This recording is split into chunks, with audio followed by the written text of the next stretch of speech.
This meeting of the Mount San Jacinto Community College Board of Trustees is called to order.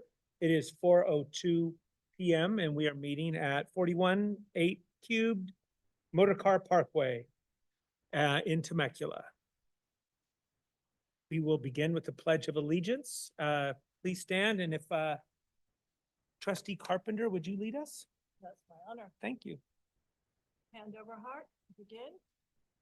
Pledge allegiance to the flag of the United States of America and to the republic for which it stands, one nation, under God, indivisible, with liberty and justice for all. Thank you. Trustee Carpenter. Roll call, 1.3, roll call, establishment of quorum. Trustee Ashley, Present. Trustee Carpenter, Trustee Corona, Present. Trustee Smith, Trustee Silva, Here. Student Trustee Cardenas, Present.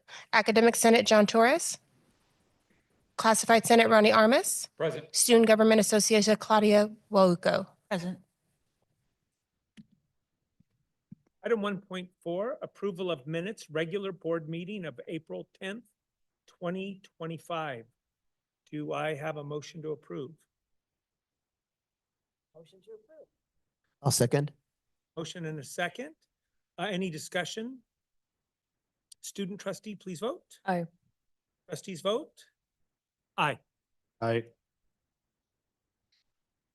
Moving to item 1.5, revision, adoption, ordering of the agenda. Do we have any revisions? No, we're gonna do this meeting as it's laid out. Do I have a motion to approve the agenda as it is? I'll move to approve. I'll second. We have a motion and a second. Any discussion?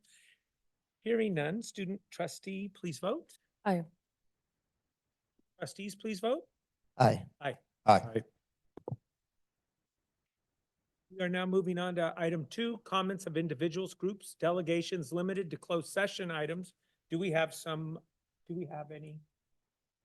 No, so no public comments, so we can move on to item 3, closed session.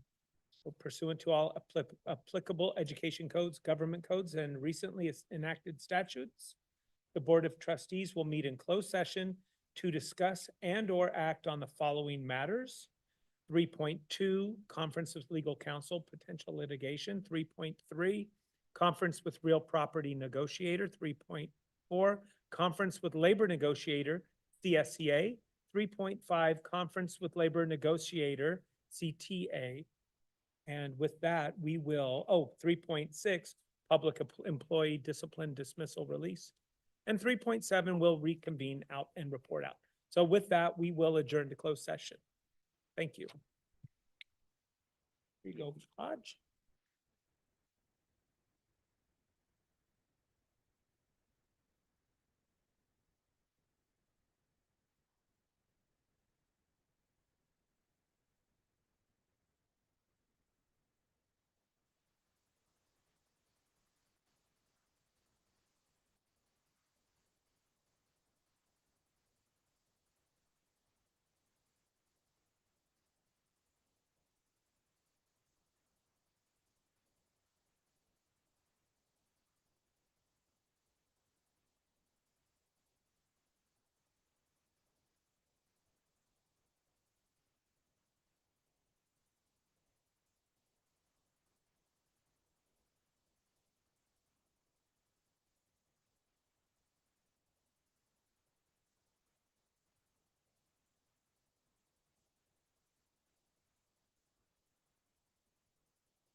Good afternoon, and everyone in the audience, or if you happen to be listening out in the ether world. Our apologies for running a little bit long, but we will go forth and do haste now. So we have nothing to report out of closed session. We're moving on to item 4, public comments. These are comments of individual groups, delegations limited to agenda items. And of that, we do have 2 speakers. The first speaker coming up will be Michelle Vogel-Trout, and she will be speaking to 4 agenda items: 5.6, 8.4, 8.8, and 14.1. And Ms. Vogel-Trout, if you need up to 12 minutes, I'm hoping you can go through your 4 items in less than 12 minutes, but we are extending you for each section if you need a little more than your 3 minutes. Okay. Would you like us to let you know when you've hit 3? Yeah, that would be a good idea. If you do hit, I promise you. all right, got you may places to be. begin.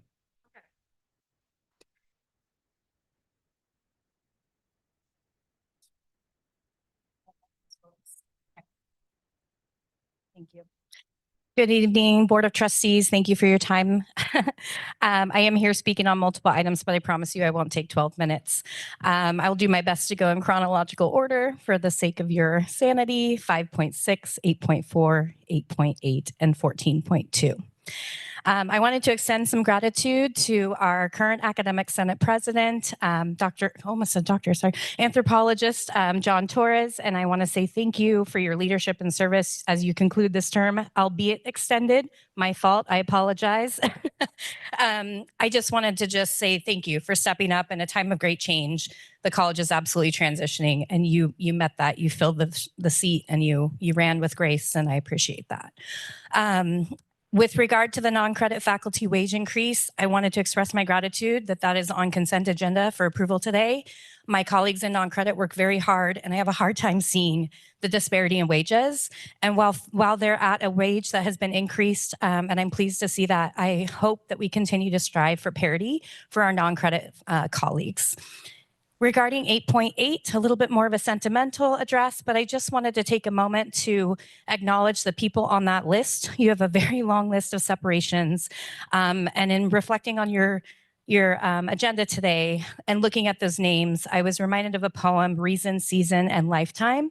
I'm not going to read the poem for you. I know we're busy people, but I do want to express some sentiments to that point. So some of those retirees are in the room. I'm speaking to you, as well as those online and those who might listen later, but simply just saying that I've been here for 8 years, and these individuals have come into my life for either a moment, an email, an interaction, or a season where we've worked together on different tasks. But the impression that has been left will be a lifetime. So I just want to express my gratitude for the guidance, the support, bringing experience of joy and collegiality, and teaching me something in each of those moments about how to be a good person and how to express that with others and share it and spread that. So lifetime of lessons for me that I've learned through relationships. And I am sad to see them all go, but I'm very happy for them. And so I wanted to take a moment to celebrate their accomplishments, their service to the district, and send them with well wishes. And finally, I want to take a moment of gratitude to first express to you, Board of Trustees, Dr. Jeremy Brown, Dr. Schultz, for allowing me the opportunity to serve as a PTK advisor for the last 3 years. It's been a huge, incredible experience. And I have 3 amazing student leaders here today that are representing that organization for you for item 14.2 to share their end of the semester recap. And so to you students, you great leaders, and those that came before you and those that come after you, continue to be the amazing people you are. Continue to take the space in this world.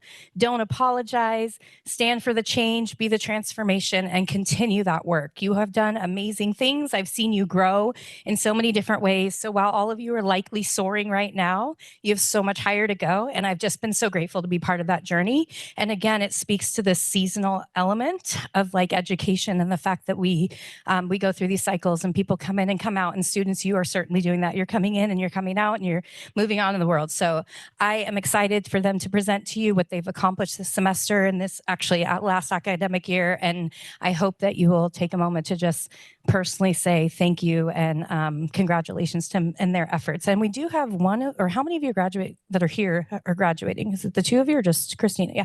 So, oh yes. So a couple of them are graduates. So I'll see you in a couple of weeks, but I just want to say thank you. Congratulations. It's been an amazing pleasure. And I can't wait to be on the ancillary sides and just kind of peripherally helping and supporting your journey wherever you go after this. Thank you for your time. Thank you for letting me have this moment. And voila, not even 3 minutes.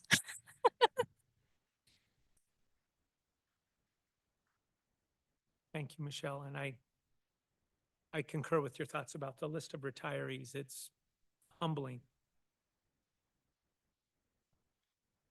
The next speaker is Veronica Perez for agenda item 11.1. And when she's done, she will be speaking on agenda item 13.1.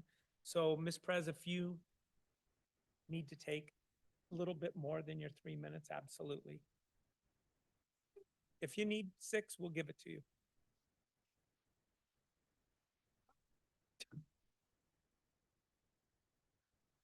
Hello, testing. Okay. Thank you, Michelle. Well, good evening, everyone, Executive Cabinet, members of the board, and all present here today. My name is Veronica Perez, MSJC Classified School Employees Chapter 767 President. I am here today representing the 200 plus union members at our very own institution. I am happy to announce that we have closed the 2024-25 contract year and have reset our expired bargaining agreement. Although we are far from done, we must work together to establish a contract that clearly defines our and your responsibilities and protections. Our bargaining unit looks forward to actively engage in progressive bargaining efforts that will help us establish language and protocols that effectively allow us to efficiently address matters of discipline, grievances, reclassifications, and evaluations, to name a few. We have recognized that these processes are ineffective and are demoralizing to our bargaining unit, and that left as is presents significant challenges moving forward. For the public's knowledge, I'm also happy to report that our upcoming bargaining sessions are scheduled to take place on Monday, June 2nd and Monday, June 30th here at our Temecula campus. And we look forward to all of your support during our negotiations. Thank you. Thank you.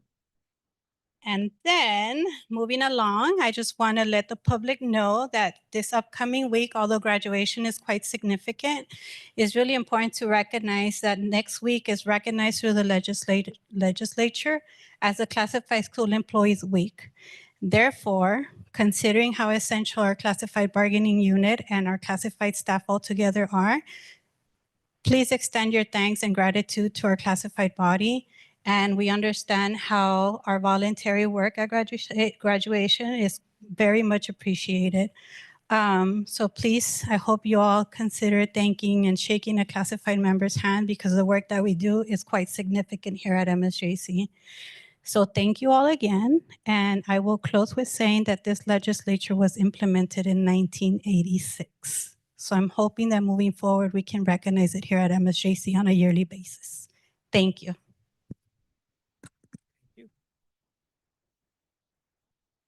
Thank you. We're going to move on now to item 5, reports. We'll begin with board president and trustees. As is the tradition, we'll start at the end of the table with Trustee Smith and move our way down. So Trustee Smith, you are recognized. Thank you. I had several things I wanted to share tonight, but out of respect to time, I'm going to decline my opportunity. Trustee Corona. All right, thank you. Thank you, Chair. Over the past month, I had the opportunity to represent MSJC at a number of meaningful events, and I'm excited to share a few highlights. On April 17th, I attended Chairman's Circle alongside other elected officials. I had the privilege to speak about incredible work happening here at MSJC. It was an honor to represent our college and shine a light on the many positive things we're doing. From April 21st through the 25th, I fulfilled my civic duty by reporting for jury duty. Although I was not selected, I was ready and available to serve, doing my part as a responsible citizen. On May 1st, Trustee Calvin Smith and I attended the State of the City for Paris. It was a lovely event. One of the best parts for me was introducing Trustee Smith to the many influential community leaders I've gotten to know. Also, Jackie was present in attendance, and together we proudly represented MSJC. On May 2nd, I participated in the MSJC Employee Recognition Reception and Pickleball Tournament. I said I attended, I didn't participate with the actual competition, but Trustee Smith joined early and Trustee Brian Silva attended later. And we had two enthusiastic commentators, Dean Hauser and Micah. And they're just keeping the crowd entertained. We celebrated many of our wonderful employees, especially those retiring after many years of dedicated service. While I didn't get while I didn't get a chance to participate in a pickleball tournament, okay, because there were no more slots left, there's already some exciting chatter about dodgeball for next year, and I'm definitely looking forward to that. That same evening, later on in the afternoon at night, I also had a privilege to attend and be part of the Raza Scholarship graduation celebration. Hundreds of students and their families. You know what? It wasn't that particular day. I want to fix that. That afternoon, I joined my familia at the Mecha Dia de las Madres festivity. Yeah, it was a beautiful event celebrating Mother's Day in our community. Rainy Armaz, one of the advisors, helped to create such a welcoming and joyful atmosphere. It's right here. Trustee Smith also attended with his lovely family. And after that, on the May 9th, I had the pleasure of attending the Rotary Club of Paris, hosted by retired Superintendent Grant Bennett. It was an uplifting event. There we celebrated some of the region's outstanding leaders. And I had the privilege on a different occasion to attend the Raza Scholarship graduation celebration. Hundreds of students and their families gathered together to recognize this milestone. Our student trustee, Sam Cardenas, was there. It was a beautiful and heartfelt event. My favorite moment was the moment where Superintendent Roger Schultz encouraged everyone by saying that something like of the sorts. If you feel like yelling or saying something to celebrate this occasion, this is the place to make it happen. And that powerful invitation made everyone feel welcomed. It made them feel valued and free to celebrate. And it truly set the magical tone for the entire evening. And it's been a busy, inspiring month, and I'm deeply proud to continue serving and representing MSJC across our communities. Thank you for the opportunity. Thank you. Trustee Silva. Well, thank you, Chair Ashley.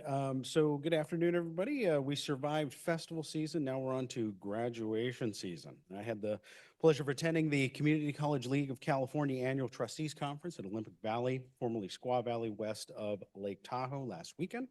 I want to congratulate those who were honored on May 2nd at the Employee Recognition Reception and Employee Appreciation event for their years of service to our college. Next week is May 18th through the 24th and is celebrated in California as Classified School Employee Week.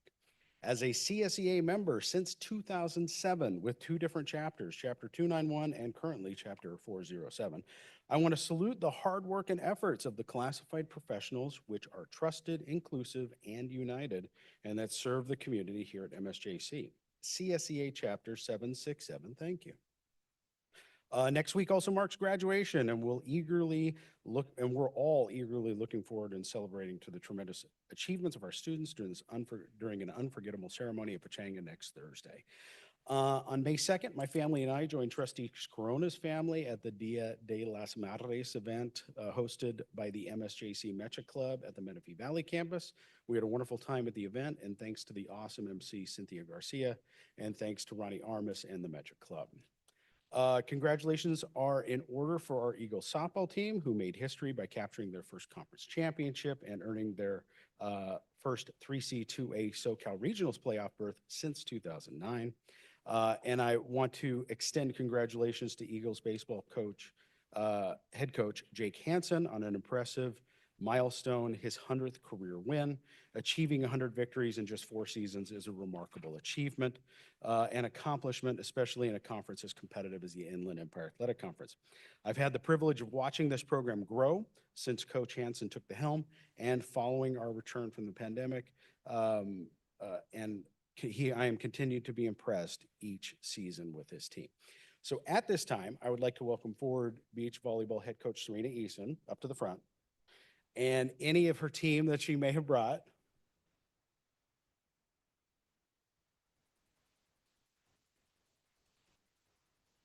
Fabulous. And I wanted to issue a personal congratulations on behalf of the board to our beach volleyball team and the coaching staff for reaching the 3C2A regional playoffs for the team for the first time in program history. A special shout out to freshman Corey Milan from Marietta Valley High School and sophomore Josephine Springer from Hemet High School for earning bronze in the pairs championship at the 3C2A state finals at Long Beach City College.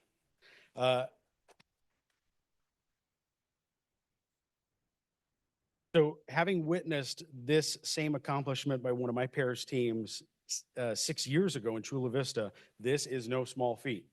Their impressive run included 6 matches over 2 days, highlighted by comeback wins and a quarterfinal victory over a top SoCal seed, before falling to the top NorCal pair seed in the semifinals. So this is a tremendous accomplishment. Thank you for making Eagles soar. Appreciate it.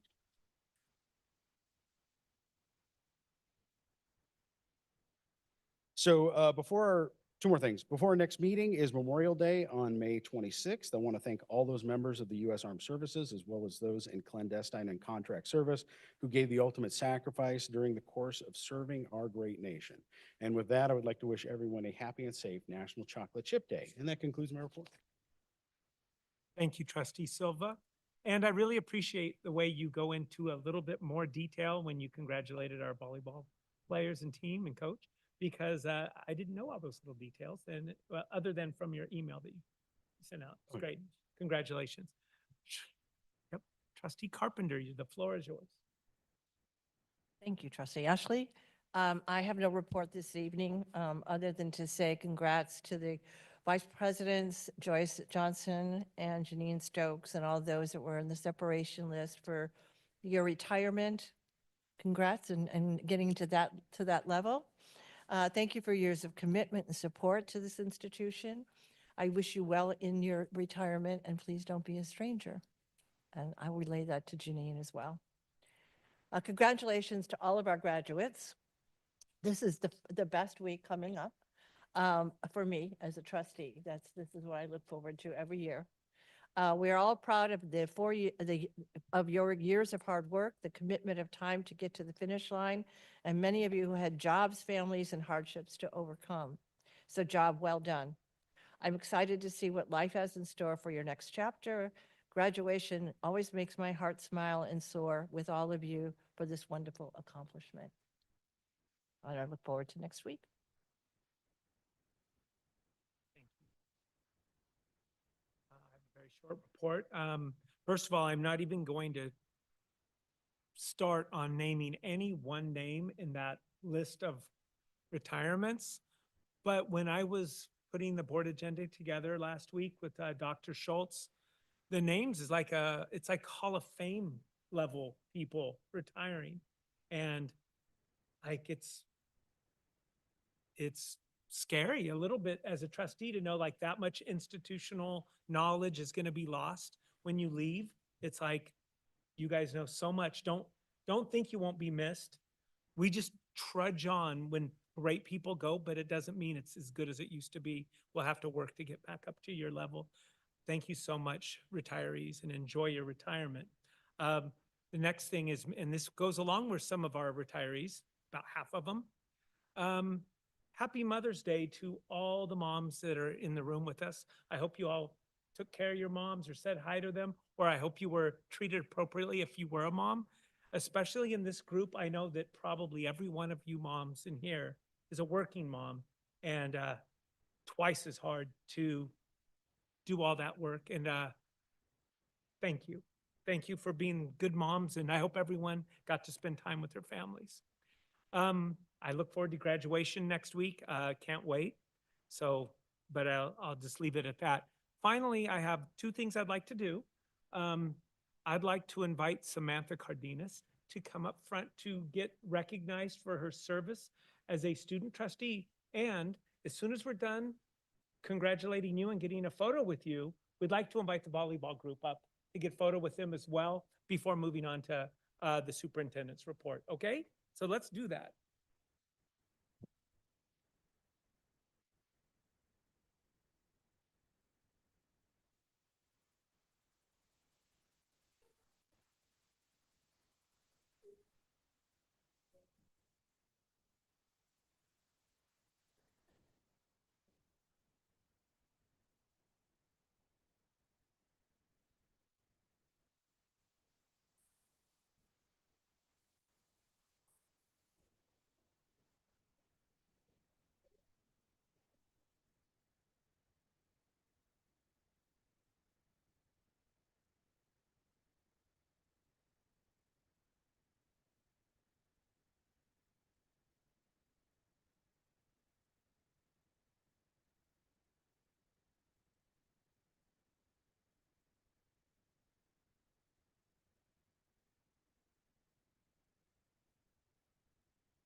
So Josephine, it's a unique name, last name Springer. Any relation to anybody on?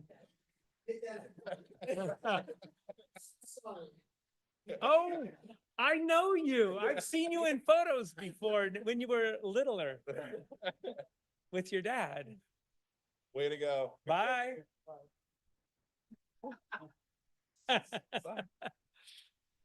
All right. Bye, All right. Josephine. And student trustee probably thought I forgot about it. Maybe I did, but I remembered. Student trustee Cardenas, would you like to address the board? Give your report? No. You. It's your turn to, if you have a report to give. Yes, sir. Give Yes, it I do. My last one. So good afternoon, everybody. We are near the end. Actually, it is the end. It's crazy to me how quickly this year has passed, but then I think about all the assignments I did this past year, and maybe that's not such a bad thing after all. So this year has built a lot of my personal character, the way I present myself, my confidence in speaking to others. My networking skills were significantly improved. So like always, this opportunity to stay here and represent our student body, attend conferences, and make an impact has been an extreme honor. I really appreciate the people who made me feel welcome and allowing me to utilize my voice for others.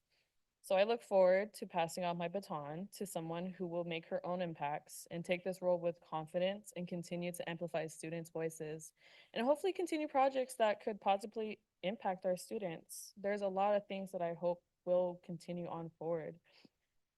So moving on to new updates and highlights I did have. This past month, I've been given the honor of speaking at the Raza ceremony and received my Puente Stol. The worry of underrepresentation was wiped away. It turned out beautifully, and combining the ceremonies led to a great turnout. And I was also given the honor to present the pledge at my 1:30 graduation ceremony next week. So SGA has a lot of exciting updates on how we have done this year. We have finally had it listed out, and we realized we had done so much that time really just flew by. And I have great expectations for the newest cohort. They will kill it. As my final send-off, progress on my legacy project presentation will be presented to you all after my term has ended. The data we have collected will be crucial to understand the student needs and wants when it comes to these student centers. There was many similarities and many differences between the campuses, and I think it's important that we really pay attention to them. So now that I'm a week away from graduation, I'm ecstatic to go on to my next step and come back eventually to see how everything has bloomed after I finish my finals. That's the end of my report. Thank you, everybody.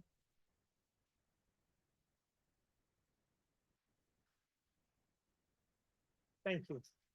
Excuse me. You will be missed, Sam. 5.3 Superintendent, President, and Executive Cabinet Reports. Thank you. Sorry, we're tripping over a wire back here. Our normal protocol and start with the EC. All right, so the governor released the May revision to his proposed budget for the next fiscal year.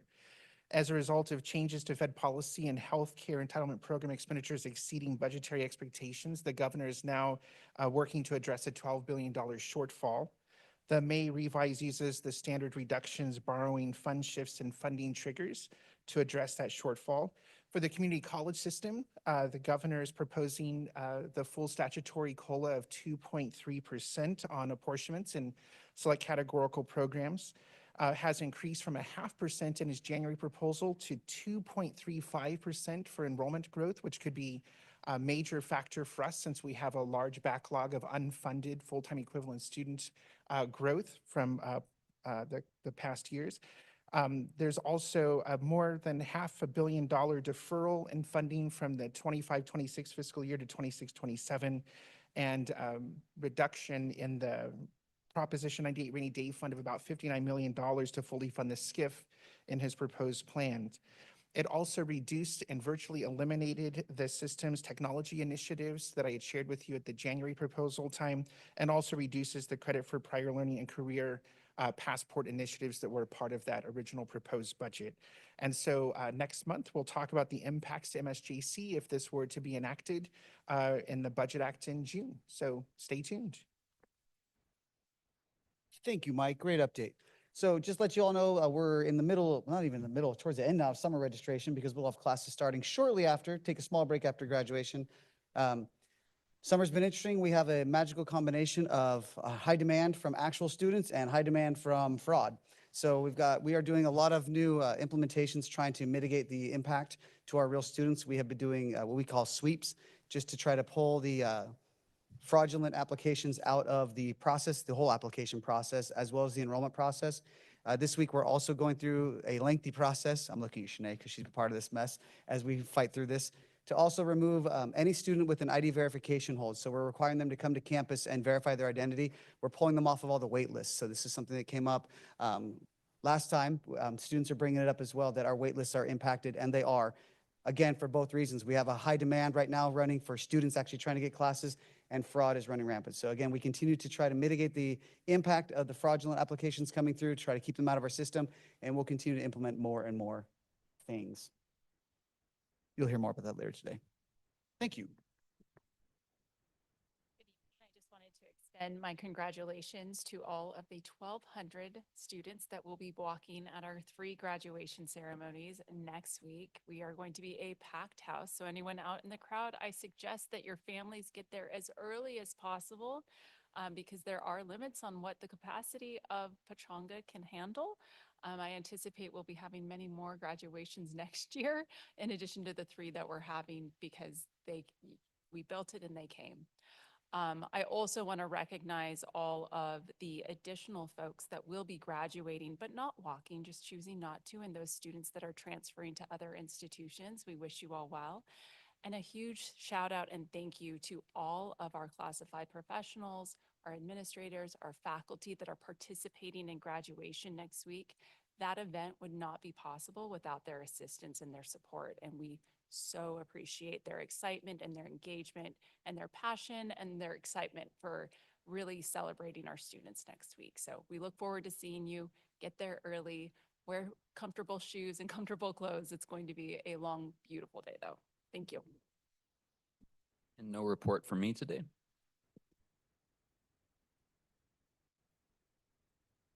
Good evening, everyone. I will provide next month the overall comprehensive in written format because we've been extremely busy in career education. So I'll make sure you have a written report on all of the activities and programs and events that we have hosted and the impact we have made. But I do want to really recognize right now, on May 1st, we held our Emoja Amani celebration where we celebrated over 50 students and their families with a completion ceremony. And a real shout out to Sam and Claudia because they always support our events, and to all the staff and classified that really come out and support us. It was well received and well noted. If you got to hear some of the stories of the families and the students, and our keynote speaker, our very own Dr. Von Lawson, as he spoke directly to our students as they begin to transition out into whatever their next journey is. So just a big shout out to the whole team that supported the Amani celebration. So thank you. Thanks, Joyce and EC team. What I'd like to lead with is, again, we've had it mentioned both by Veronica and Trustee Silva about recognition of classified. And I want to read this statement because we're going to get a resolution passed because of our appreciation for them, and we want to formally recognize that. But MSJC proudly honors the individual or invaluable contributions of our classified professionals by recognizing the third week of May as Classified School Employees Week in alignment with California State Bill 1552. This legislation formally acknowledges the essential role classified employees play in supporting student success and ensuring the effective operation of our educational institutions. From May 18th through 24th of this year, school districts across California will celebrate the dedication, skill, and hard work of these vital professionals. MSJC is proud to join in a statewide recognition by launching our own Classified Professional Employees Week on Monday, May 19th. In further support of this effort, the district will introduce a resolution to formally establish this annual observance with official adoption and ratification scheduled for the June 12th Board of Trustees meeting. Classified professionals are essential to our institution, ensuring that students, faculty, and the community receive the support necessary for a thriving learning environment. On behalf of the entire MSJC community, we extend our sincere gratitude to every member of our classified professional team for their steadfast commitment and service in support of our student success. So that will be coming back, but again, we want to make sure that classified know the important role that they play for us, and we will celebrate them next week and always. So with that, my comments will be very brief. You've touched on just about all of them. Well, yeah, let's.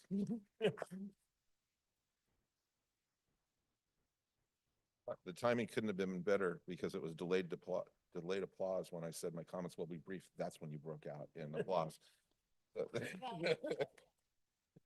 So with that, I'm not going to read anything else other than this is graduation season, and we want to really acknowledge all the people that are graduating. But there's one person that didn't graduate from our institution this year, but yet they are a vital part of the MSJC team, and it is my honor to introduce to you for the first time in this public setting, Dr.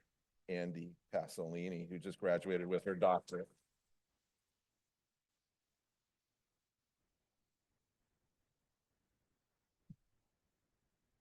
That wraps my report up too.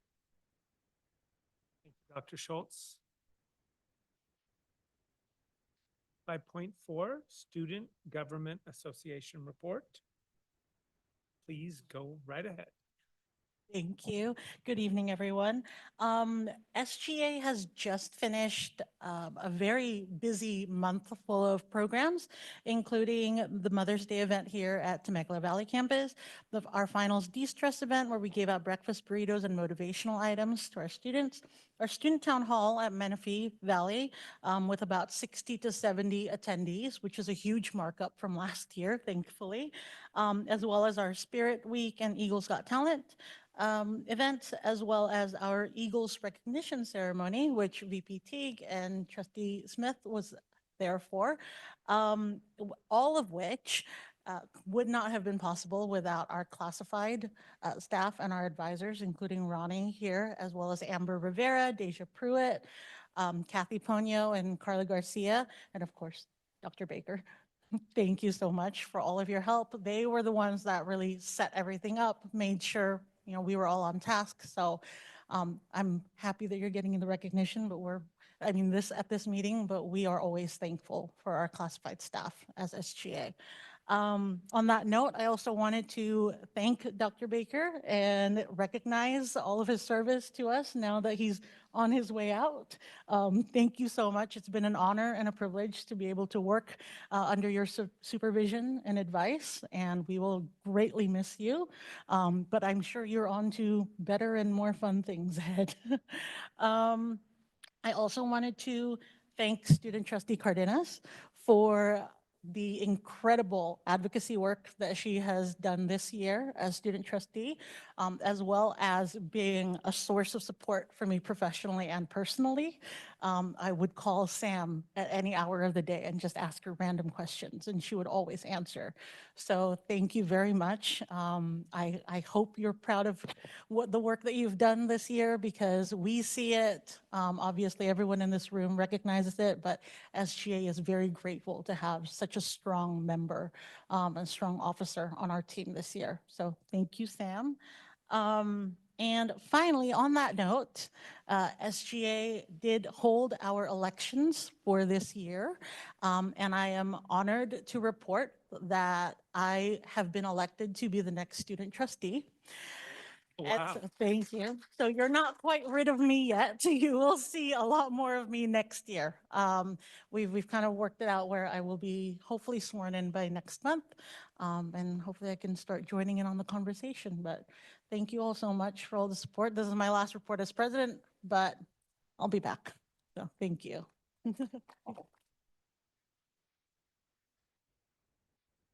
Thank you very much. Next report, classified Senate report, Ronnie Armas. Thank you. And thank you for all the classified acknowledgement today. You guys know and heard me be a broken record here for a few years now. And so it is nice to hear this echoed back, the appreciation, the acknowledgement of our classified peers, coworkers, friends, and families that have been here for, as the list demonstrates, like you so said, Trustee Ashley, like a Hall of Fame, and folks who have been here for decades, who not only were educated here, but came back to work here and gave their life here. And so I do appreciate the extended appreciation this evening to all our classified staff. So to be yet another broken record, CSEW, Classified School Employees Week, May 18th through the 24th. We're going to drill this in next week. So as everyone has stated, let's take a minute and say thank you, reach out, and show that appreciation. These are tough times, and it's going to get a little tougher with all these folks that are leaving. All right, so now a lot of classified are going to be wearing multiple hats in the interim. So, let's give them some grace as well, as everyone is going to be undergoing quite an adaptation, right, as we proceed and move forward. So also this past month, we had the employee recognition event. And as I like to do every year, I like to read off the names of everyone that was nominated, because they were acknowledged and nominated by their peers. And I think it's important to recognize them as well again. And so the nominations were for classified: Annie Rivera, Connie Hill, Dave Peterson, David Mendoza, Melissa Lara Ochoa, Mitchell Anderson, Rosa Jimenez, Trinidad Barreto, Veronica Perez, Yvette Broussard. These are all folks that were recognized by their peers, recognized by the institution, and even though not all of them could win Employee of the Year, they clearly have made an impact. So it's important to know who they were and to say their names out loud.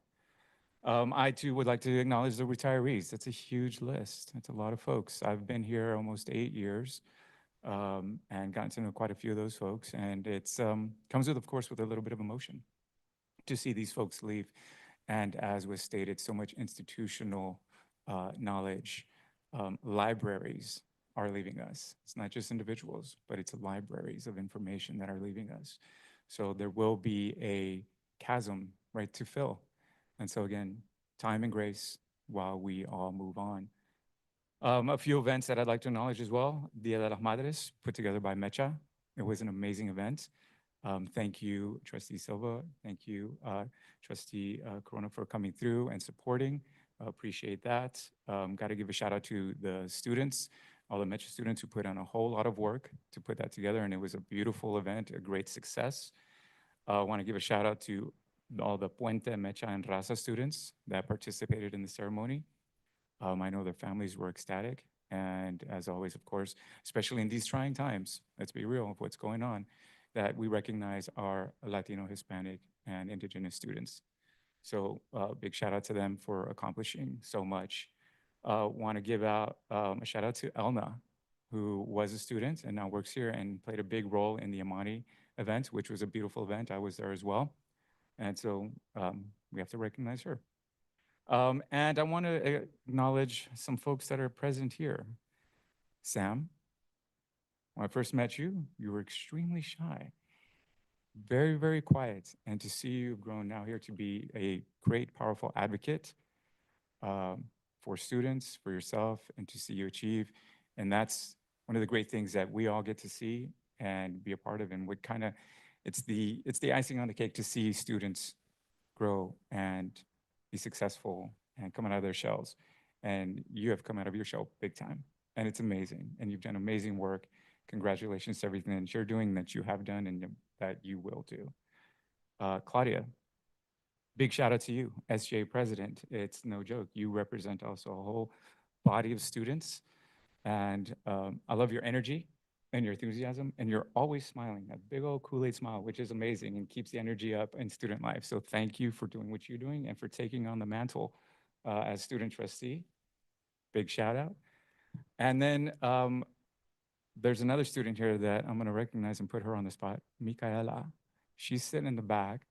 She is part of SGA, part of Mecha, PTK, and an amazing student who is very passionate, got accepted to UCLA, but was also accepted. She applied to 9 universities and got accepted to all 9. And accepted UCLA. That's a big deal, y'all. That is a huge deal. And so she needs to be recognized. And whatever that we can do to make sure we support all these students beyond MSJC, right? When y'all come back or give a call, we all need to step up and make sure that they are supported. And then as a whole, of course, all of Mecha, SGA, PTK, and all the clubs that have played a big role in trying to keep the energy up in these trying times. The students have stepped up and they've done an amazing job. And now it culminates with graduation.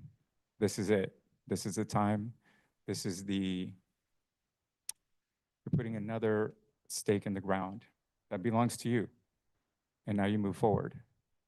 And as you go forward, claiming more and more and giving back and participating and engaging in that civic engagement and that discourse and that advocacy and everything that you all do. Very important, very proud of you all. I know Classified Senate recognizes you. I know Classified that you've all worked with recognizes you, and I'm glad that everyone here is recognizing you. And thank you all for what you do, and thank you all for recognizing Classified for what they do for you. That is it. Thank you. Next is our Academic Senate, John Torres. Yeah, you have the floor. Evening. I just want to start off also, since it's thank you season, it seems like, thank you all for just welcoming me and being patient with me as I kind of got thrust into this position at the last minute. Thanks, Nick. I also wanted to really thank my colleagues who really kind of stepped up and helped me kind of settle into this position with guidance and notes and all kinds of great stuff. And I could not have done it without them for sure. It was a steep learning curve, and I do appreciate all of you. I want to announce that our new senators for next year have been finally seated, and they will actually meet next week to select their flex coordinator and appointment secretary, etc. However, our new constitution has actually changed our election process a little bit. So the new executive Senate president and the new executive vice president elections are actually still in progress, and they will close Monday. For the first time, these positions are elected by the whole faculty body. They used to be kind of picked with the senators in the smaller group. So now we had to have a full election, and we'll know hopefully Monday as to who will be sitting in this seat next year. Although, thanks again to the Constitution, I'll be here in June, so I'm not rid of me yet. I'll be back here still. Our new senators include Angelica Bakari, Michael Arce, Lindsay Willer was reelected. We also, that was at SJC. We have the MBC new electees. Our new senators are Jeanette Oberg, Sterling Havenport, who was reelected, Gillian Patton, and Tracy Herzog. Gillian was also reelected. And there'll be a special election for an extra part-time seat at SJC in the fall, just because it worked out that way. The Academic Senate passed a new resolution at exec a week ago, I guess, a resolution in support of our transgender students. It went back and forth a little bit, but I think we're all very happy with that resolution as it came out. I also want to give a shout out just for the successful art market we had. The Indigenous Peoples Club and the Art Club and lots of other people were involved in assembling sort of, it started off as sort of the end of year art club sales. The Indigenous Art Market, they do their show in November. We combined them this time around to a great success. I think we had native dancers. We had a group from Sherman Indian School came out and did various social dances and ceremonial dances and poetry and bird songs and all that kind of stuff.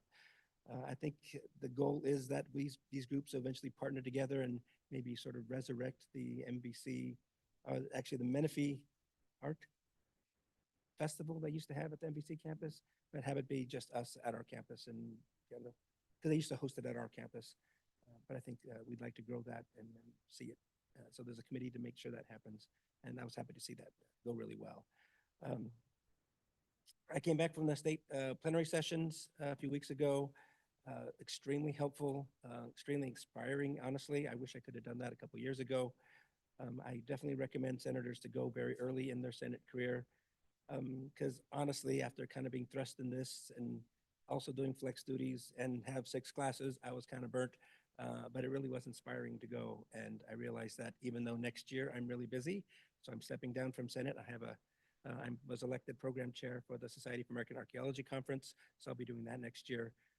But I'm absolutely convinced I'll be coming back to Senate after that, because now I really feel like I understand how it really works and stuff. So, although it honestly felt like, high school, what was it? I forget what it is. Anyway, it was awesome. It was really cool. So I appreciate being able to go to that. And I guess that's all I have to say for my report. Thank you. Thank you, Professor Torres.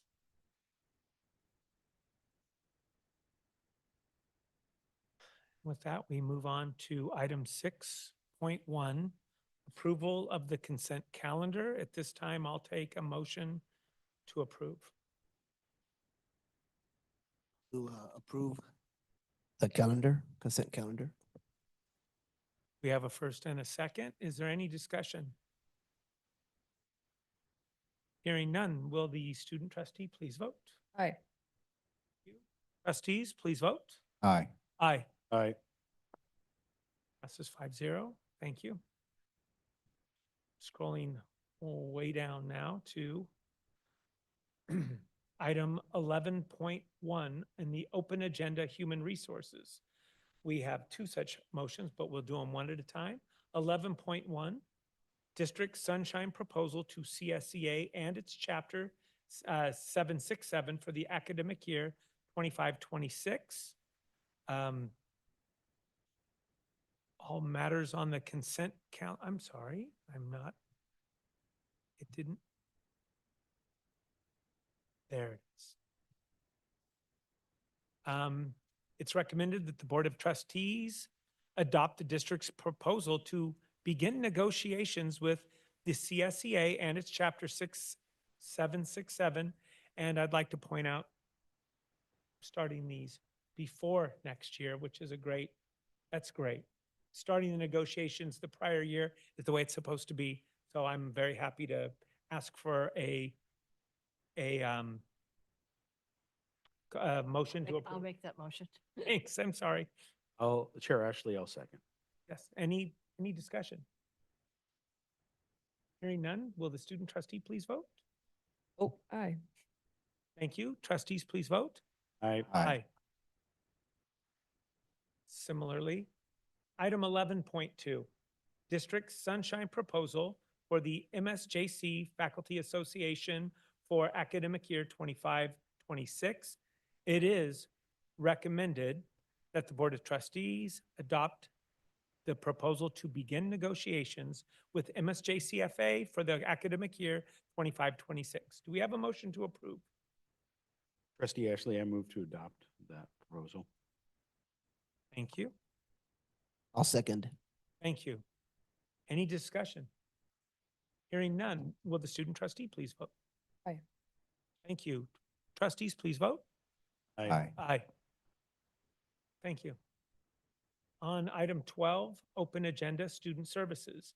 12.1, direct student loan program.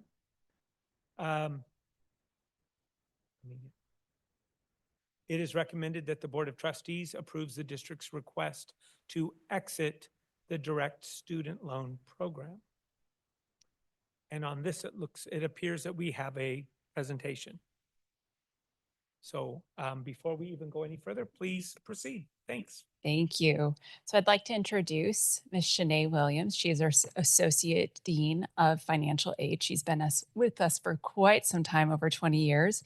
So she's seen the ups and downs of the federal student loan program. So we're going to present this together to be able to share the realities of the situation where we are at and be able to walk through where we would like to ask for your recommendation for approval. So these are just several of the discussion topics that we will be talking about, but just to set the primer, we're going to have some conversations about definitions related to the student loan program. So you have a basis to understand what we're chatting about this evening. We're going to talk about our loan cohort default rates, which are going to be very critical as we move forward. What's currently happening in the state of affairs related to loan conditions nationwide and also here at MSJC. And then also, what are the repercussions and consequences of our cohort default rate situation that we are having right now. And then we will make a recommendation and hopefully have some discussion and opportunity for questions. All right, so some definitions. If you've had student loans, that first one you are definitely familiar with, repayment. Obviously, when we start making those payments back on our loans after the grace period has occurred.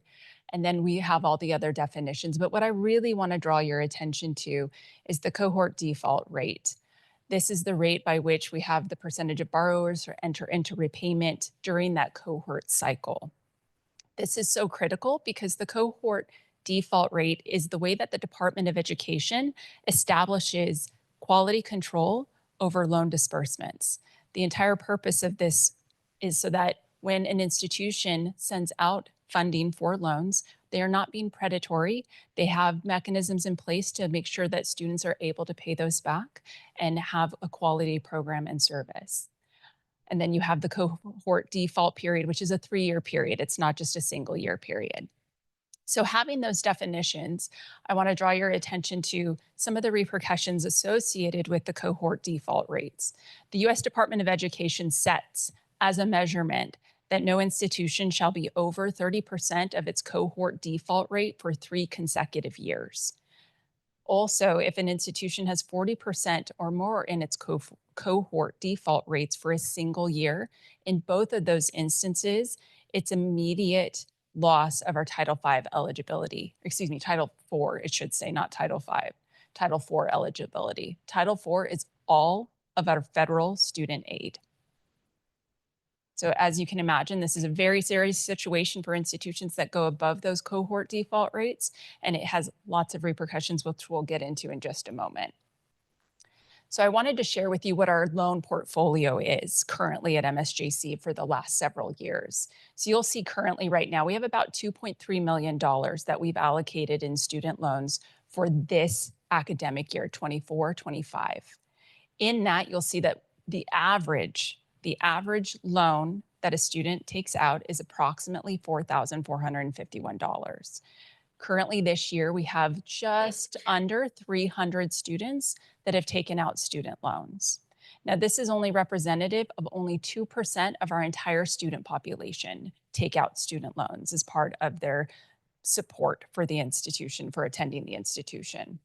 However, over 72% of our students are on some form of financial aid. So you'll see the difference there, right? 2% are the ones taking out loans, and then we have 72% that are on some type of student aid. Those can be duplicated because students may also be receiving financial aid and seek federal loans. The federal loan limits are about $8,000 to $10,000 per opportunity for a student to take out a loan. So it's quite high. And you'll see over time that and I'm going to give you a timeline of our loan program, but you'll see over time from the 2021 cycle, we've seen a gradual increase in the loan program, and there's a reason for that. So I want to walk you through the history of MSJC and our student loan program. Tom is probably the one who has been here the longest that'll remember a lot of these conversations. But back in spring of 2009, so I want to get you all the way back there, we discovered that our loan cohort default rate was at 29%. And if you recall the slide above where I said if you get 30% or more 3 years in a row, you immediately lose federal aid fund. And so at that time, we had a presentation to the Board of Trustees and asked for us to exit the loan program because of that high loan cohort default rate. We knew that it would increase over time, and we did not want to jeopardize federal student aid in any capacity for our institution. And so we removed ourselves from the loan program. And so about 10 years go by, and the Chancellor's office says, hey, folks, we need you to get back into the loan program, and here are some strings attached. We will offer you the AB 19 funding, which is the California Promise Program, which is for first-time, full-time students without financial aid, that they can be eligible to receive that funding. And then also, as a kicker, any of those buildings that require match through our bond, we had to enter into the loan program.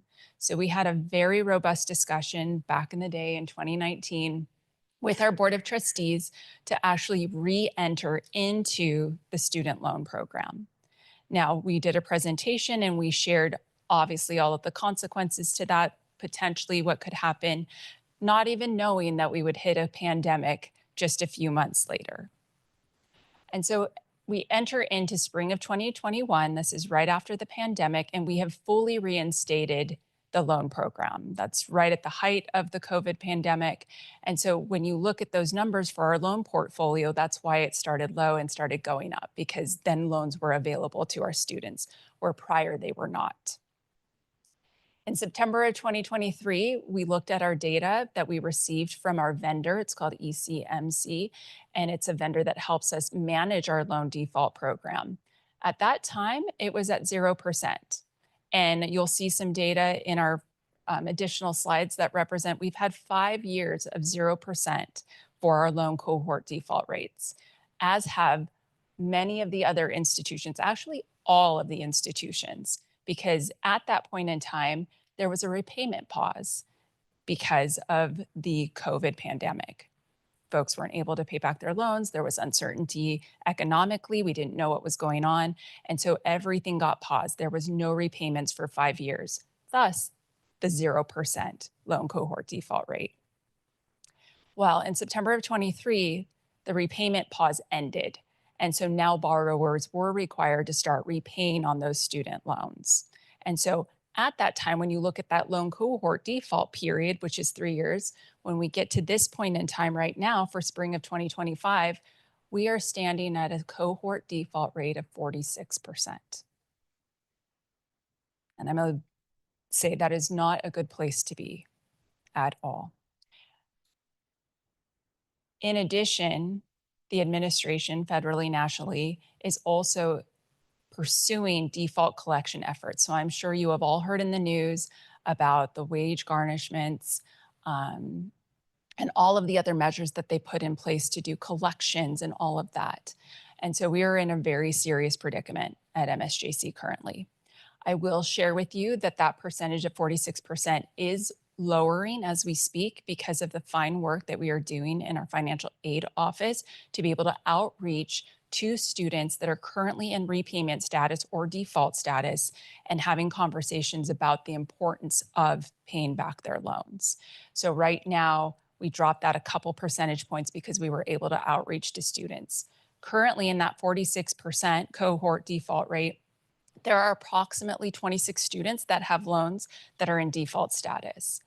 And because our numbers of loans that we actually have are so few, there's a lot of variation.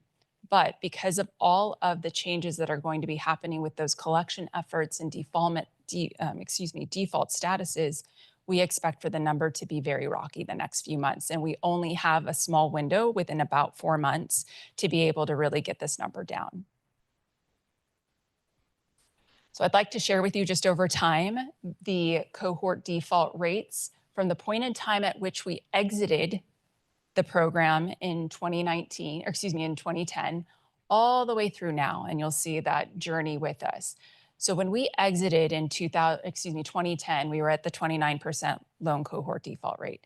It took us nearly 7 years to get it down to a level that was reasonable, that we would expect with loan cohort. But you'll see from fiscal year 18 all the way through fiscal year 23, it was at 0%. And I will tell you that Ms. Shanae here has gone to all of the regional institutions. She's part of Region 9 with all of the financial aid directors. And she unfortunately has had to share with them, hey, you might want to check with your vendors or whoever's managing your loans, because this came as a huge shock to all of us. All of the metrics that that vendor was utilizing was using the pause data, and the pause data essentially wiped clean any loan cohort defaults because it was in repayment, it was in a pause. And so everyone's reports were reporting 0%. And so there was no way to see this coming until our agency contacted us and said, red flag, you have an issue, we need to address it. So as I mentioned, we had the 0%, the federal loan payment pause. And then also you'll see this little note on the side. This is the report that we received from the US Department of Education for the last 5 years that our cohort default rate was at 0%. And so we have yet to receive the one for this year because we're hoping to get that down to under 40%, because that'll be our first year in the 30% range.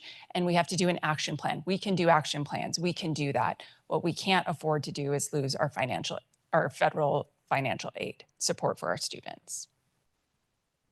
So just some current conditions, just so that you have an understanding. We are in a crisis in national student loans. We have 1.6 trillion that are owed. We have over 42 million that are borrowing. Many of those 5 million are in default status right now. We anticipate that number growing now that those measures are getting put in place by the national administration. And you have 10 million that may be in default soon. So those are not small numbers, and those impact all of our institutions. You'll also see in the repayment status that only 38% of the borrowers are current, so well under what we need it to be. And then they are in those other statuses. So some other fun implications, because it couldn't just be that, it had to be and more. So our loan collections resumed under this new administration starting this month. As I mentioned, the wage benefit garnishments, tax refund holdings, and future Title IV aid eligibility is going to be impacted. Well, guess where our fraudulent actors showed up? They have entered into the loan business because that is where they can get the biggest bang for their buck. And so currently, out of the portfolio of loans that we have distributed, we have about 19 borrowers that have been flagged for ID verification. I was mentioning to Trustee Smith just this week that we've had actual fraudulent actors come in person to campuses, show fake IDs, which appear to be legit, sign off on the paperwork, and walk out our doors. And they've just received their full allocation for their loan. So they are taking all measures to make this happen. What's crazy about the fraudulent borrowers is that as part of our loan cohort default group, because they are fraudulent, do you think they're ever going to pay that back? Do you think they're ever going to go in repayment status? They are going to sit on that list of ours for a very long time until the Department of Education can clear those out. And if we are facing this as a national crisis for fraud, it's going to be a very long time until we can get those numbers off our list. And so that further impacts our loan cohort default rates. The other interesting complication is that you've had borrowers that have not had to repay on their loans for up to 7 years. And so as you're moving along your life and you've got a job or you're doing what have you, it's quite a shocker when you have a loan payment show up all of a sudden and you're not prepared to be able to account for that. So the borrowers are having major difficulties in that repayment status. As we've worked with our vendor in trying to figure out the strategies to be able to get them back into that repayment status, we've learned that these students that have taken out loans are a different crop right now. They're not necessarily dissuaded from any of the measures of wage garnishments or any of the tax refund withholdings. They're not very frightened by that. They don't care about their credit score. Is what we've been hearing from the vendor and some of our Region 9 institutions. And so that forces us to really reevaluate and have conversations about how we can create better strategies to reach those students, to have them understand the importance of repayment of their student loans. So we will have a total loss of Title IV funding if we don't rectify the loan cohort default rates. And we are actively pursuing that right now with very specific targets and touches with those students. But right now it will jeopardize about $47.1 million for student aid if we don't rectify this right quick. It will also challenge us with our veterans education benefits. So our VRCs it'd be very troubling to see that affected. And also our state grants. So not only at a federal level does that impact us, but also at the state level that we receive those opportunities for students to receive state aid. Of a particular importance perhaps to the board is if we were ever going to pursue a general obligation bond in the future, we could suffer lower credit ratings that impact that ability to do so. There's a potential loss of accreditation. We just went through that cycle. And if we continue to see our levels at the levels that they are, it could definitely pose problems there. Loss of federal grants that we've received that we utilize for student success purposes could be impacted. And many of the institutions that we've seen lose Title IV funding have been private institutions, for-profit institutions, but there are public institutions as well. There is an appeal process, but it's very challenging and difficult, but we will do all measures to ensure that we're maintaining our Title IV aid, but sometimes it's going to be out of our control. So tonight, I know it's a really serious conversation, but we're requesting to exit the federal student loan program. This will not be the silver bullet. As I mentioned in the data, it took us approximately 7 years to reduce the loan cohort default rates from 29% to 7%. And I anticipate that at least for the next decade, we're going to be working to get all of these loan default rates down every single year. So we're asking for, as of the effective academic year next year, because we have not created the loan portfolios for next cycle of the 2025-26 year, but we're asking for a cease of the direct federal student loans. That will result in the loss of the California Promise Program. That is tied to about 400 students for just this academic year, but these students have the opportunity to receive support in other areas. I do want to mention, though, that the California Promise Program, again, is for first-time, full-time with no financial aid. We are working diligently on a really targeted loan default prevention plan with our vendor and our other organizations. I know Shanae has worked very closely with Region 9 folks on how they are mitigating that. I will be honest, it seems to be very high across the board, but no one wins at 46%. All of the other institutions within our regions are hovering just under 30%. And then obviously we will be enhancing fraud control measures. We are doing some other things in the financial aid department that is not going to impact legitimate students, but we are going to be putting things in place so that fraudulent actors can't just walk in with a fake ID and work the system. So we're going to have other measures that are going to counter the ID theft, essentially. So with that, I'm opening up to discussion and questions.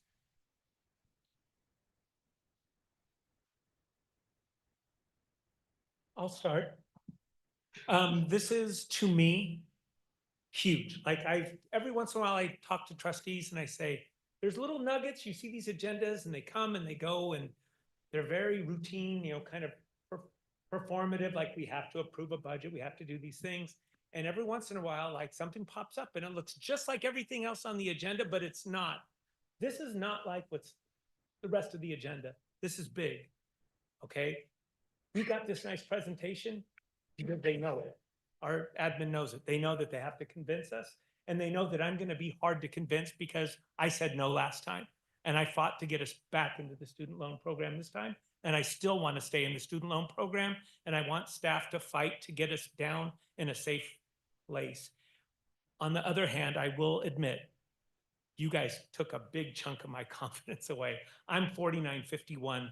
And if maybe we had a longer presentation and we had a month to think about it, and I'm not going to ask us to delay this, you might have got me, but just putting it on the agenda, I told Dr. Schultz, ooh, this is a tough one for me when we were doing the board agenda. Because remember, the many people might get these loans that don't, they could live without them. But remember, there's somewhere out there, there's 25, 38 young people that are in abusive homes. Their only way out of that home is to get a loan and move out because their parents aren't going to give them money for community college, and their minimum wage or low wage job will not give them a car, place to live, and pay for college. It's just, I'm not there. You had me, and I'm not sure I'm right on this, but I'm not going to support this, and that's my question. If anyone else has something to say, the floor is yours.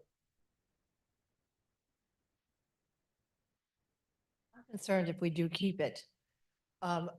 Overall, just hearing what you presented today and knowing and I'm kind of confused in some ways because I know some in my industry where when the payments started again, it was out of their checking account, or so I'm not sure what provisions or you could put in place that going forward, we won't find ourselves in the same situation. Given the fraud that's out there, and I'm not quite sure how they just walked in here with an ID to get and receive, there weren't other regulations or policies in place. to So stop we're, that. So, yes. just kind of, do we do automatic withdrawals or No. credit cards where at least we have, so it's by check or payment? They have to pay, yes. And that is not anything we have control over. That is how they repay on their loans. I will say that when they've come in with the identification, you wouldn't know the difference, right? It's taking someone that's very skilled to look at it. And after we did a second analysis on those two, because they were flagged for ID verification holds after the fact that they had received the loan, then we started to see there are potential areas that we can see that. But the vast majority of them are coming through an application. If everything is clear, they go through that process. We cannot legally deny anyone from receiving a loan if we have this student loan program. We are not able to do so. So even if we suspect that that individual may default at any point in time, we are not allowed to make that decision.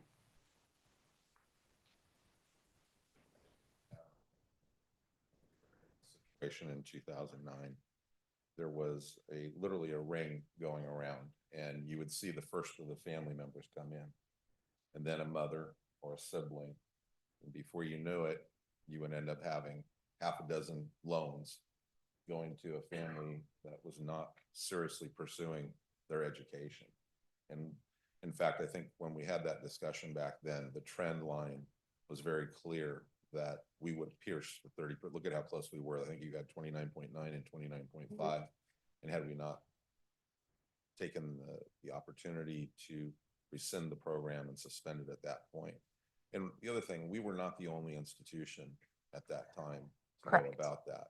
We seemed to be the tip of the spear on this type of fraudulent activity. We were the first back then, I think, seeing that trend. in the region. And then after they moved on from us, they went to other schools and other schools had to follow suit. So again, we don't take this lightly. You hear the term existential threat a lot. This is one that really is very grave and very serious. And to have us move at this speed, I think there's two things. The magnitude of this issue, but we usually have a lot greater runway to deal with things like this. And the magnitude of this problem, and I will tell you, this is not meant to be a time of compliments to Sinead, because I think she is one of the great financial aid deans and directors. But this truly blindsided us with an operation that is stellar. And so, we've had all kinds of reviews and audits and things through the years, and this is just a model program. And then to have the bad actors really prey upon this institution, it's very frustrating and challenging, and makes you wonder why us, but that's not a time for self-pity. It's a time for us to take the action that it preserves the financial aid and literally the access to this institution by maintaining our accreditation.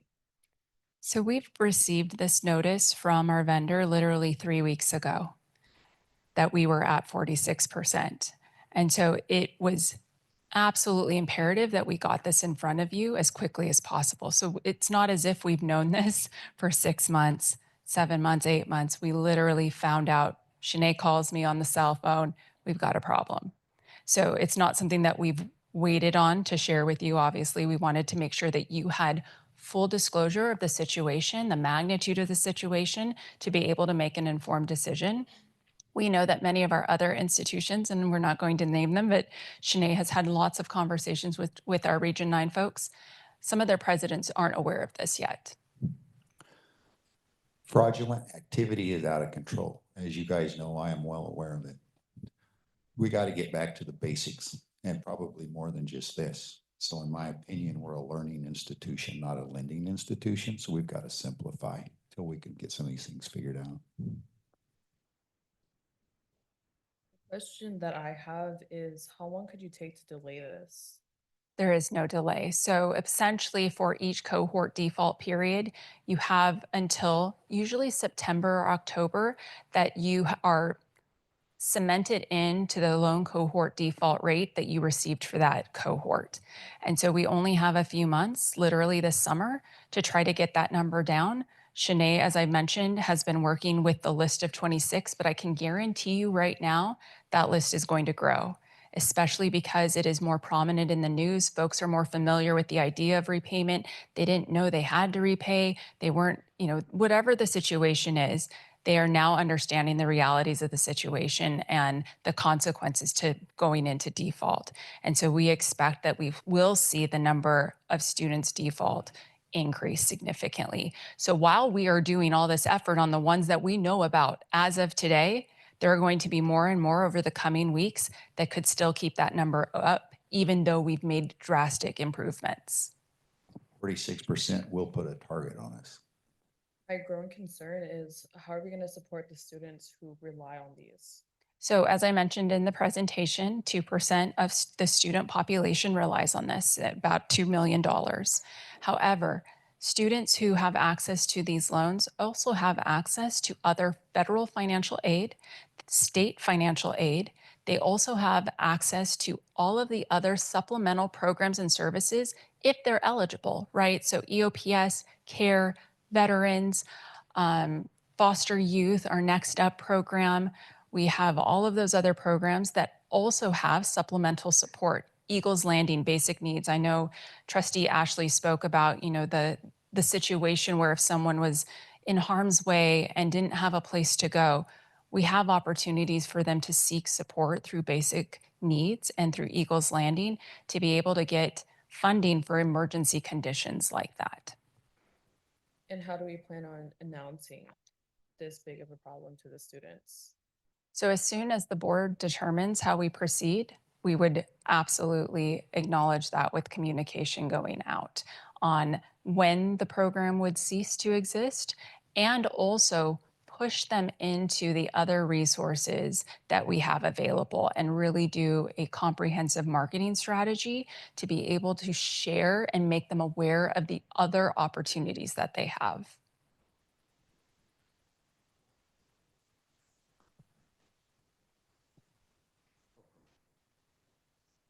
For discussion? If I could give some other perspective, back in 2009, when we withdrew from the loan program, needless to say, the president's office got the phone calls from the students that were upset. I didn't get a lot of phone calls from students. I got phone calls from family members that said, I need this to survive. And having a candid conversation, these were mechanisms by which families were utilizing this for their benefit, not to support the students' cost of education. And that was really disheartening. I think I called Sinead just about every time I got off the phone with somebody. And that was the experience that really showed that it's unfortunate that just a few jeopardize the benefit for so many. And these rules are, that was what was scary to me, was the consequences crossing the 40%. We're still continuing to do the mitigation efforts, but it is one of those types of activities where we can't guarantee what the outcome will be given this current administration. And that is another thing that factors into it as well. But And to build on one of the aspects that Vice President T covered in her presentation, the creditworthiness of the district, I think the more immediate concern from the business office perspective is that the largest driver of the college's revenue is student enrollments. And so to the extent that a student's ability to attend Mount Cicero College relies on our having a Title IV financial aid program, if that program were to go away and those students who rely on that program go away with it, that would have an immediate impact on our operating revenue. And of course, that is what causes the reduction in the creditworthiness of the district. So anyway, just wanted to kind of bridge that gap a little bit.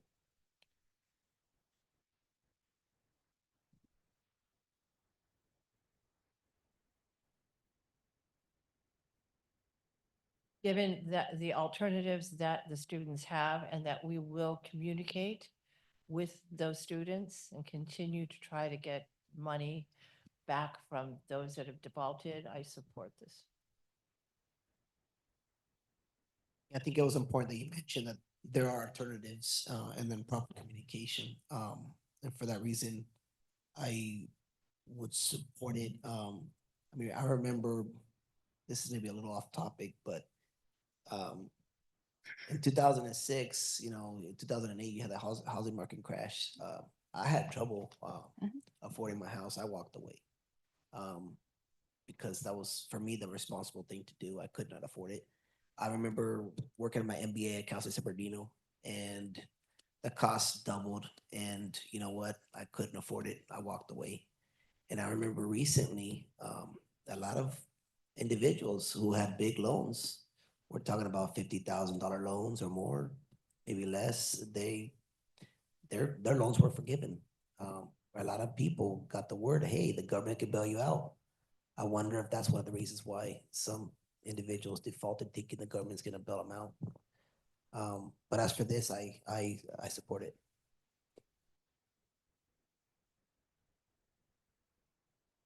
One last thing, in the in the circumstance that we are in much more habitable places within this, is it possible we can reinstate this program? Or Absolutely. would this- okay. Yeah, so as we get the loan cohort default rate down, if at that point in time, it is absolutely up for discussion to be able to re-enter at any point in time, knowing full well, though, of the consequences and how we're moving forward. I don't think any of us anticipated it to happen so quickly after we got back into the loan program. I don't think anybody anticipated the COVID pandemic. I don't think anybody anticipated the pause in repayment status. I don't think anybody anticipated the administration shift from forgiving loans to repayment so quickly, right? There were so many folks that were dependent on that forgiveness program that was initiated by the previous administration. And that was the flavor of the month, right? Like that was absolutely what was going on. And so to have this mindset shift so quickly within the first 100, 200 days has been definitely shocking, I think, to everyone's system.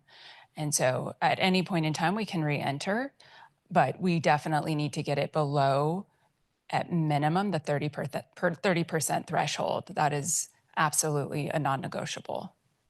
But again, we only have so much control over students that repay, right? So we can do all the measures. I know we have our loan management program with counseling sessions, them coming in, doing workshops.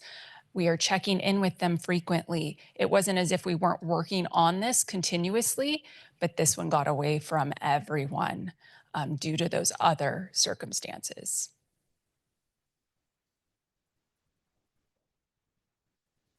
Thank you so much. And I can tell you, I believe everyone in this district's operating on what they believe is in the best interest of the districts and the students as well, because of course, if something drastic was to happen, students wouldn't have grants available to them. So I get it. With that, student trustee, please vote. Aye. Board, please vote. Aye. Aye. Aye. Aye. No. Motion passes 4-1 with the student trustee also in the affirmative. Did we not have a motion? Do we have a motion? We're going to back up. We already know the result, but we're going to do this real quick all over. Do we have a motion to approve? I'll move to approve. Second. We have a motion and a second. Seeing no further discussion, student trustee, please vote. Aye. Board members, please vote. No. Aye. Aye. Thank you. Thank you. We're going to move on to 13.1, comments of individuals, groups, delegations limited to non-agenda items. Do we have any? Okay.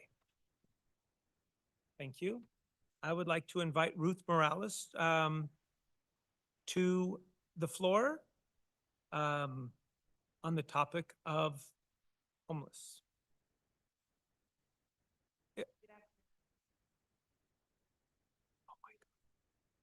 Thank you. Excuse me. Let's wait just a moment till we can get resettled down for a moment. I see. My apologies. All right. You need to be near a microphone, please. Thank you. All right. The audio recording. Thanks, Ruth. Please begin. Yes.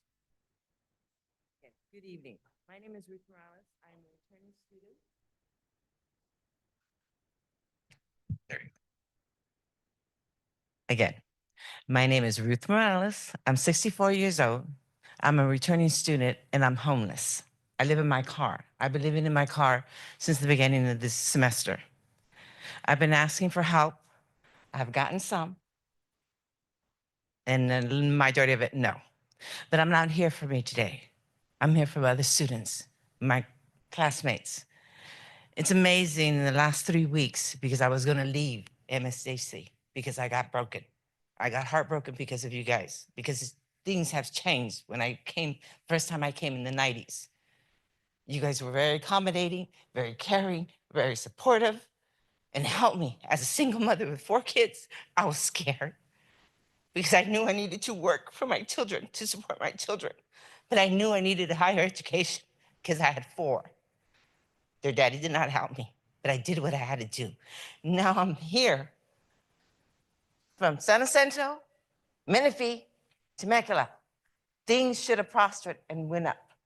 I have students coming to me. I have a young man, an exchange student.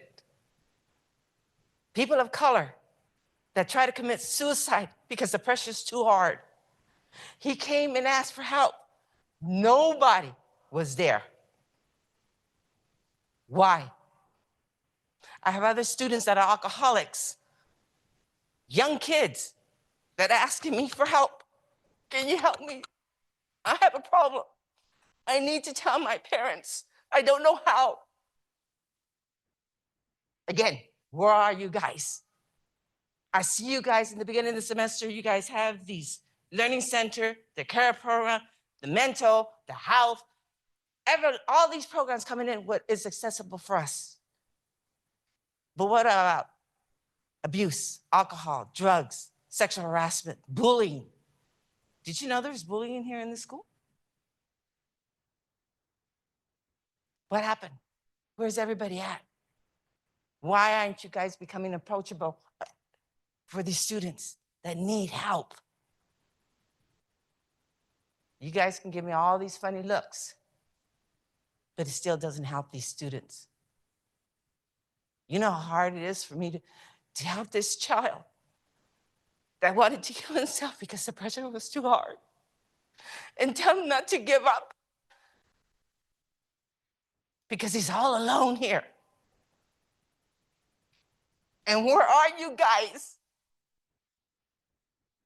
You guys are talking about the loans, the money, the bottom line.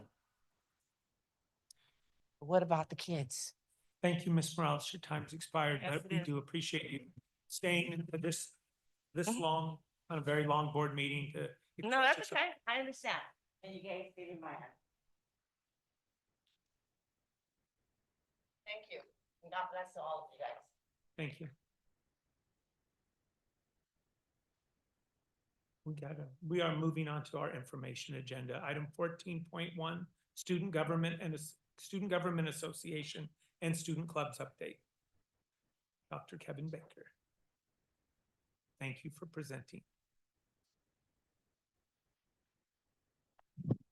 Good evening. I know this has been a long meeting, so I'm going to quickly bring up our SGA officers to do this presentation. Of course, you already know Claudia, the SGA president. I'd like to introduce our incoming vice president for the San Jacinto campus, Tiana Jones. And Michaela, I don't think you had them. You're out of here. So they've been very busy doing a lot of great things this year. So I thought it'd be great to hear from them on what they've done this year. Thank you, Dr. Baker. If you want to join on this, thank you. Okay, we'll try and kind of speed through this. I know it's already late in the evening, but I just wanted to briefly again introduce the two officers that I have with me. They are part of our Committee of Student Equity and Cultural Affairs, both of them, and they'll be helping throughout the presentation.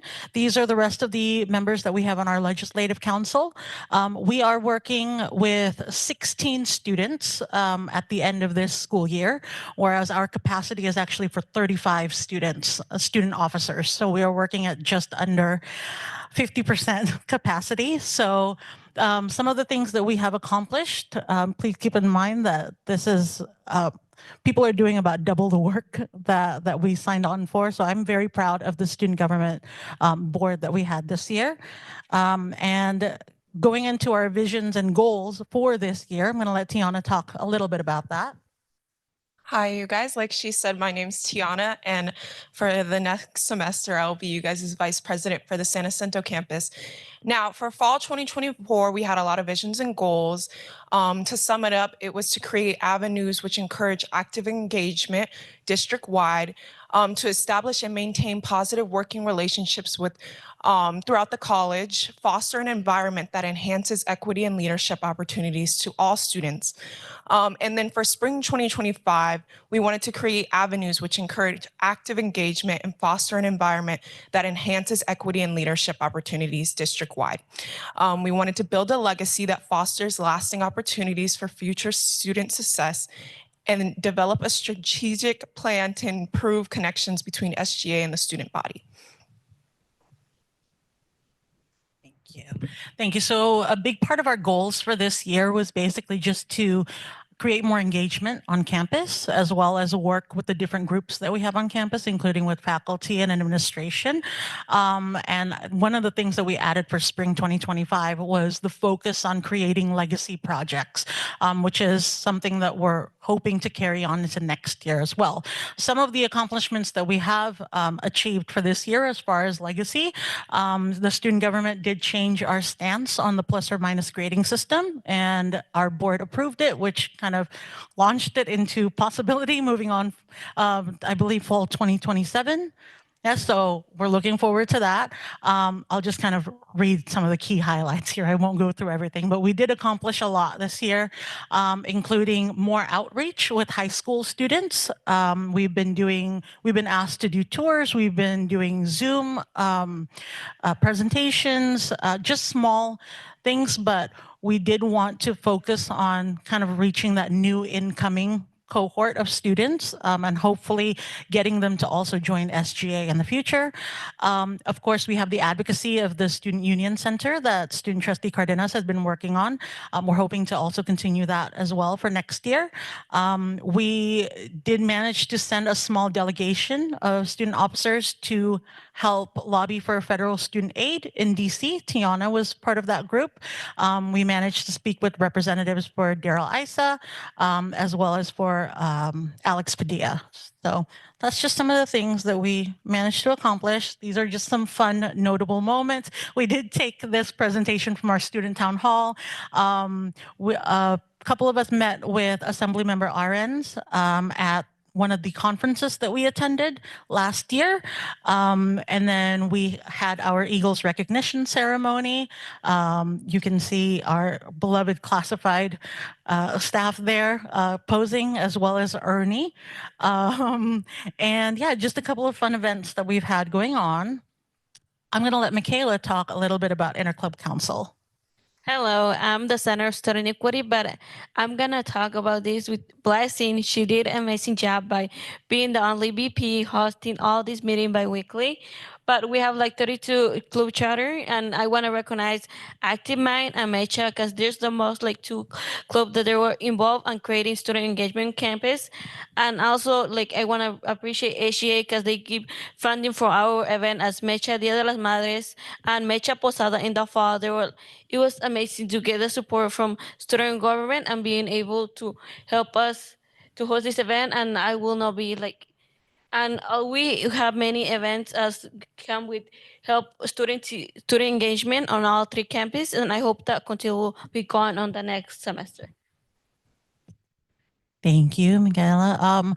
On the financial side of Interclub Council, we had a budget of about $20,000 for the year for club events. I believe we went just above $13,000 on that. So we provided $13,000 in event funding, which included the Mother's Day event that Metro put forth earlier this month. Some of our events and activities, we're trying to get more events on all three campuses. Hopefully with the new restructure that will be better structured, well, better planned, I suppose. But some of the events that we had included open mic nights, our Harvest Festival at San Jacinto, the Winter Festival is kind of like a prom or a winter ball here at Menifee, as well as our Eagles Got Talent.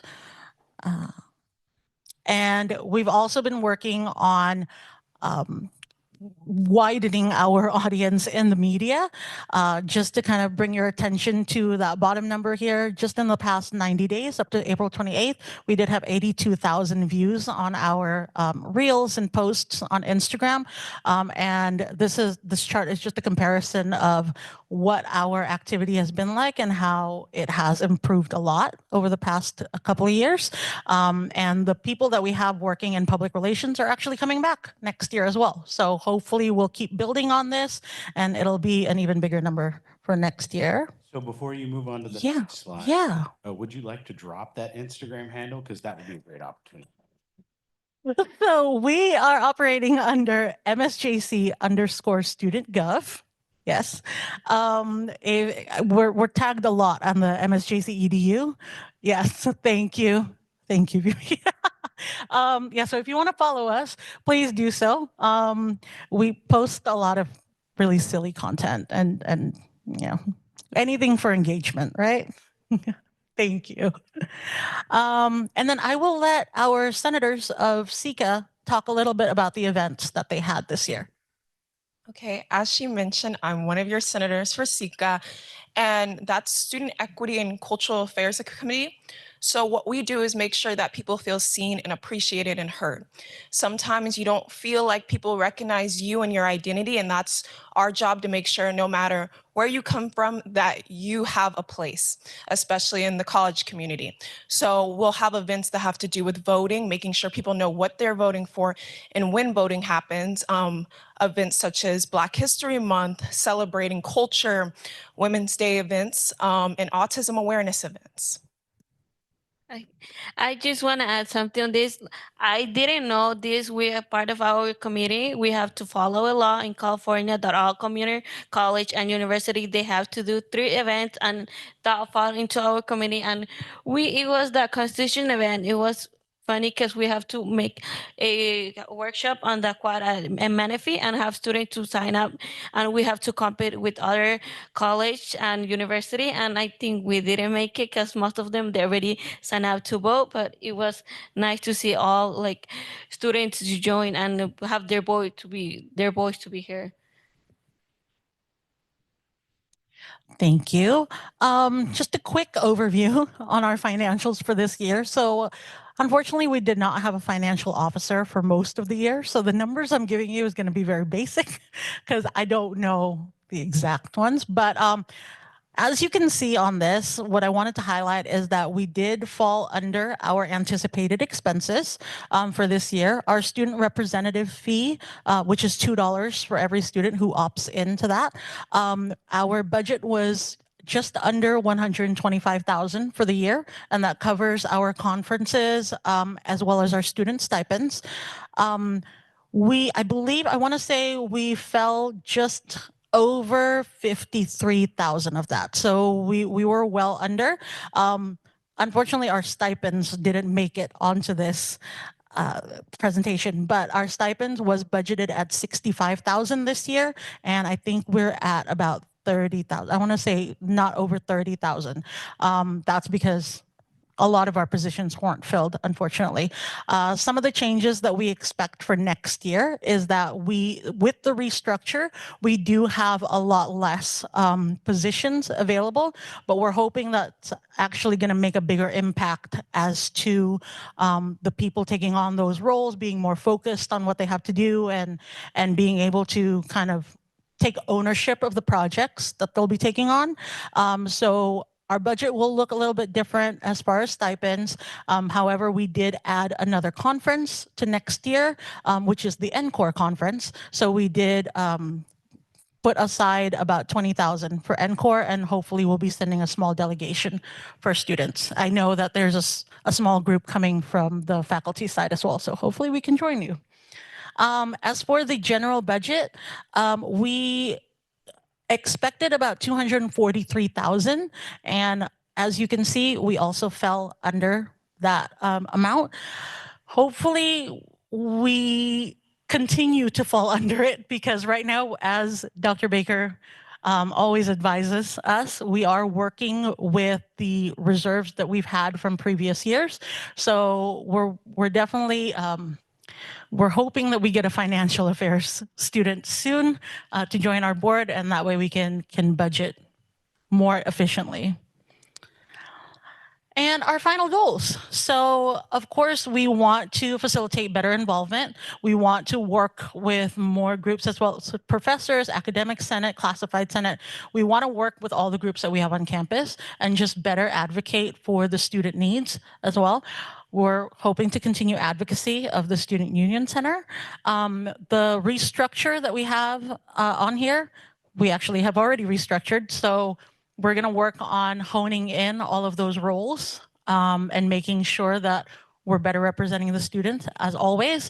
A few other projects that we are working on is the advocacy for the implementation of an African Studies program, which is something that SGA has been interested in for a couple of years now, as well as creating a task force for Indigenous gardens on all of the campuses. And moreover, we're going to be working on resolutions that highlight our student views and wants. And I think with the conferences that we attended, a lot of the students coming back are a lot more confident about writing resolutions. So expect that from us next year. Do either of you have anything to add on that? No. And that's it. Thank you so much for your time. Again, this was a hard-working group this year, and I'm, looking forward. I'll have my eye on them, even though I'm, exiting stage left like he's doing right now.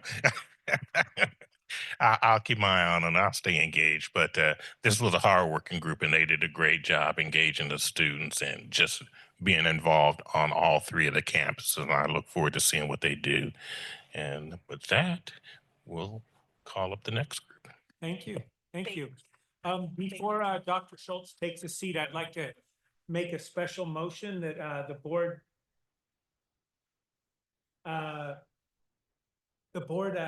will require him to make 3 unique speeches for graduation that we've never heard before. All in favor, say aye. Good morning, good afternoon. I want to thank you guys. That was hard work for all that engagement. That's great. Thank you. Thanks for the presentation. And I know that Dr. Baker's about to come right back up with another presentation. I just jumped into my comedy routine with Dr. Schultz because I've been with three graduations. It's it's like sometimes when you're a high school teacher and you have to give the same lecture 6 times in a row. It's kind of like that. So good luck. 14.2 on our information agenda, we have the Phi Theta Kappa presentation, and they're going to present on various PTK activities and events from this year. So with that, come on up.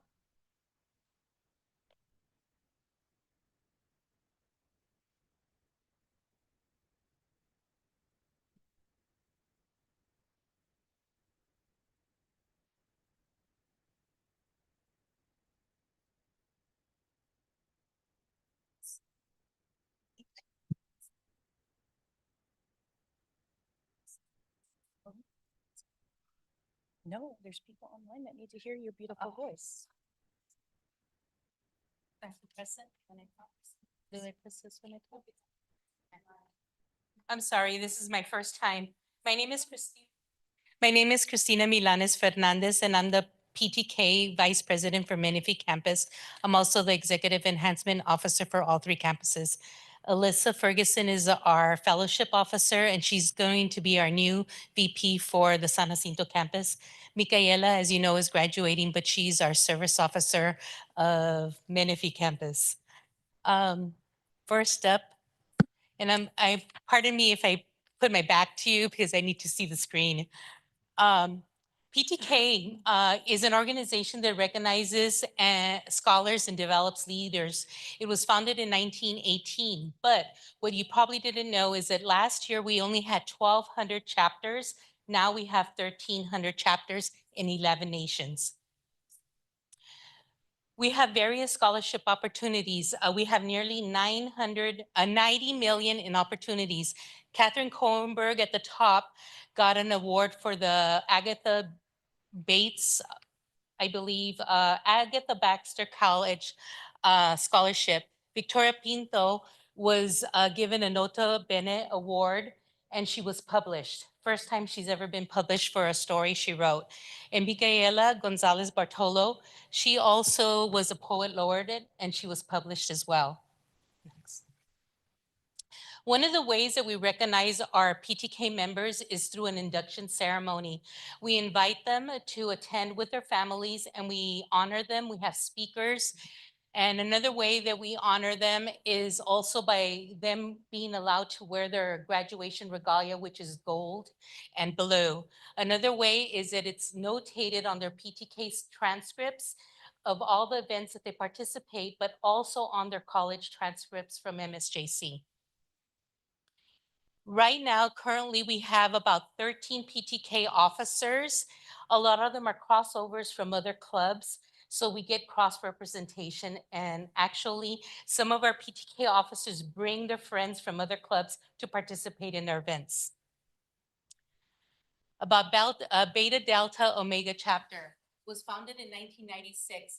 We have 700 active members, but what you probably don't know is currently we have 18,000 alumni members in PTK. recently we have 3 PTK officers that are also crossovers into the regional alumni. And there are regional directors at larges. We have a poet laureate for 2025. We have a Nota Bene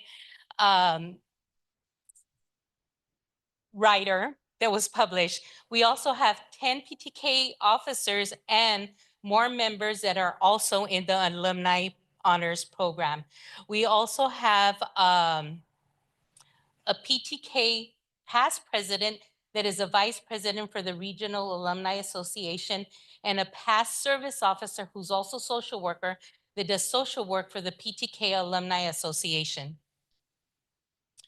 What is the 5-star chapter? I'm proud to say there were only 1 of 15 chapters in the region out of 90 chapters that have a 5-star rating. And we're also, excuse me, we also have we are one of less than 15 in the region that have 9 consecutive years of being a 5-star member.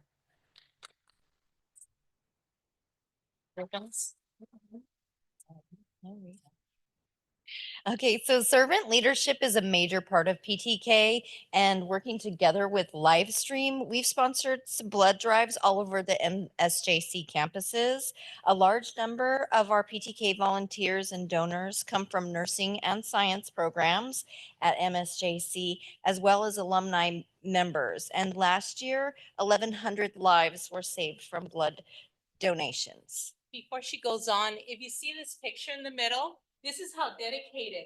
It was raining one day in San Jacinto and it was windy. We had to hold down the canvas until the security guards came and told us we had to go home because it was dangerous. But they were serving a lot of donors at that time, so we didn't really want to leave.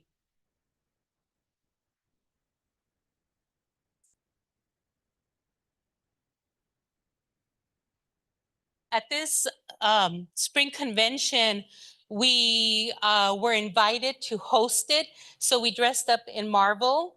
We had gotten an award for being a good presenter and hosting the whole conference for all the regional offices there. Our President Schultz got the Shirley B. Gordon Award of Distinction at that point. Hello. And yeah, in 2024, we have the study of perseverance and resistance and healing. So it was a good to be hosting of this. And in the fall semester, we did Unity Fair where many programs were there. And I was there with representing student government and other club as well. And we have bring ideas what student event they want on campus. And that's it. Okay. And that's where I won my Loyalty Poetry Award. I was glad to represent PTK at the conference in spring, and also I'm one of the alumni of Director of Nevada and California, Director of Large. So I'm glad I'm representing MSJC on the board in Region 9.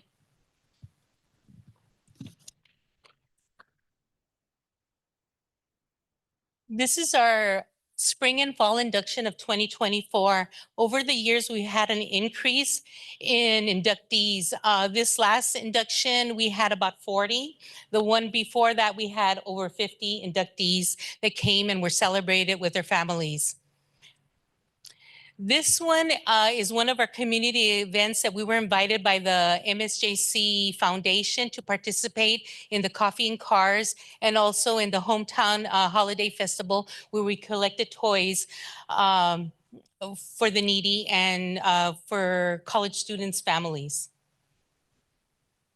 Our civil engagement events are a lot. We have, I believe, this year, between 2024 and 2025, we've had over 50 events that we've participated, and they're also all crossovers. We've done the cancer walk. We've done our potluck dinners. We've done mecha. We've also done Longest Night, which we do in collaboration with the regional PTK office.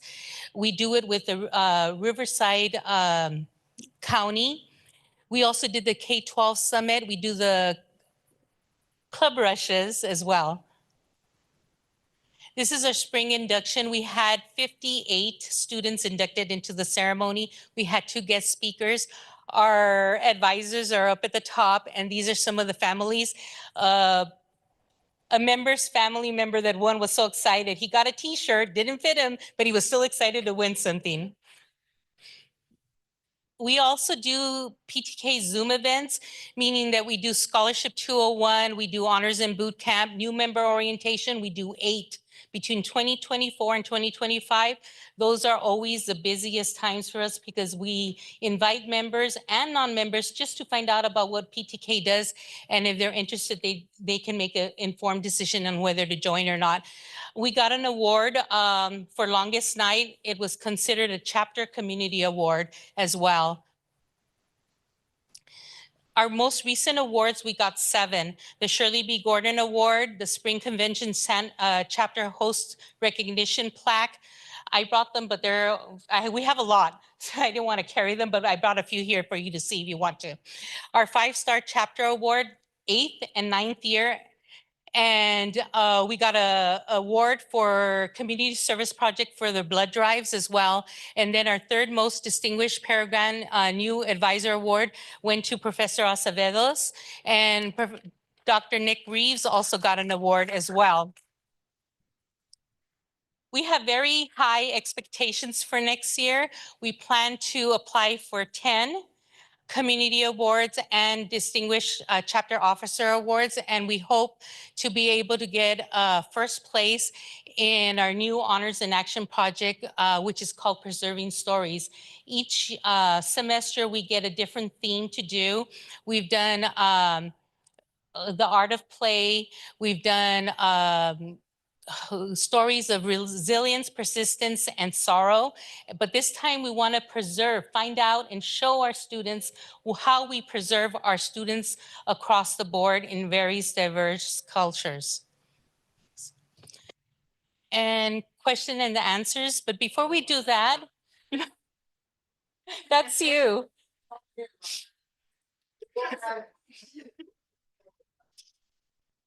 We have over 12 photo albums that were created since 1996 that have pictures such as this. Before, when we used to dress in our graduation regalia, when we had our induction services to honor our members. And I came across this while I was looking through it, and I thought, I got to put it in there to show him. So one other, I'm in a rush because I want Micaela to read her poem, but first I want to tell you that I've learned 3 things from our advisors that are going, and I want to thank them for everything they've done for us. One thing I've learned is the word no from our financial advisor. The other thing I've learned is to cross my T's and dot my I's from Professor Acevedos. And then from Professor VT, and I call her VT because she's voluntold. She voluntells me and the rest of us what to do. And every event that we do, all 3 of them, you know, when you work in a company, I work with many corporations, big and small, and there's always nitpicking and fighting. But this is the first time I've ever been in a college that the advisors worked in tandem. They work together, they collaborate. They're never fighting, they're never arguing. They say, let's figure out a way to get a solution together. They never leave us behind. They're always there with us, and I thank them for that. Going to read a poem. The title of my poetry is Between Two Words and Three Tongues. I speak 2 tongues. Yeah, my voice is silent, trapped between words that I can't speak out. True is burning too heavy to carry. Obey it's unspoken. I must break. I step into the sueño americano, in the new world, leaving behind the rules of the past. Here I am free to speak, free to dream. Wings to fly, escaping a past that silenced my voice. Step by step, I crossed the bridge. The guilty, but I refuse to obey. Pain heavy wave is still in my smile. Sitting outside midnight with my mom, regretting the decision to step into the world of the sueño americano. It's overwhelming and no guiding, just learning from my mistake, right or wrong. I had to learn alone. A new language opened the door, a chance to speak. I was not finally free to be heard, learning my new tongues to speak out. I did learn my third tongue. I made the right choice, Mom. I'm not quiet anymore. I'm moving on. I'm moving forward, but still afraid, seeing that green and white car on my way. Afraid to stay alone in the new world. I'm free but scared to fly. A good alien to see as criminal, just moving to that new world.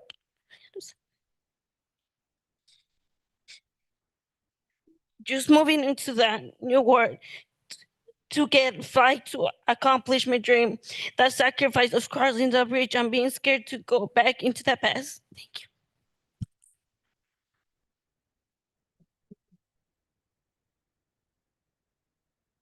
So if anybody has any questions, we hopefully have the answers. Thank you. Great presentations. Oh,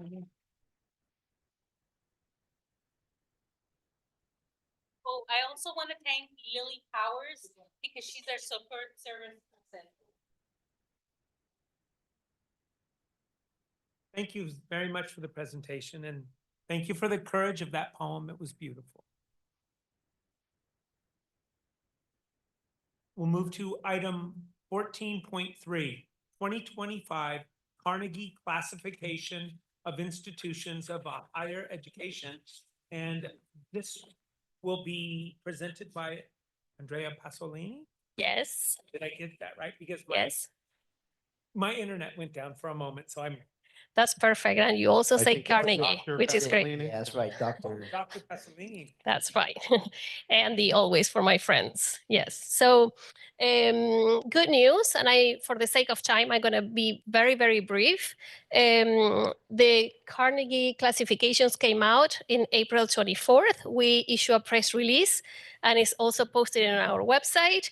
The most important thing that we need to keep in mind is these are the gold standard for categorizing U.S. colleges, public and private universities in the U.S. since 1973. So why do we need classification?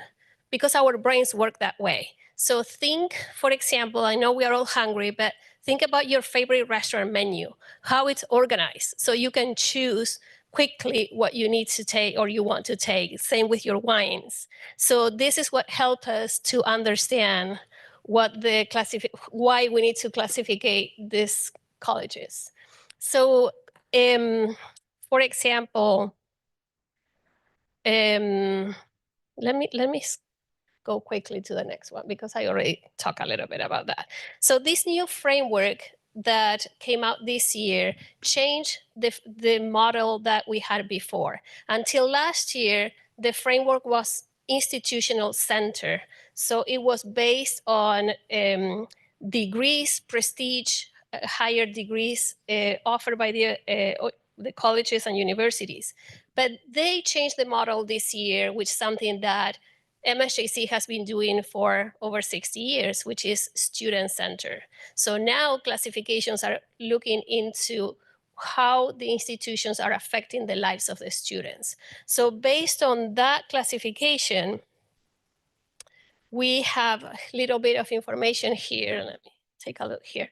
So we got two very important classifications that are at the top. The first one is Mixed Associate Large classification, as represented by the circles in the graphic.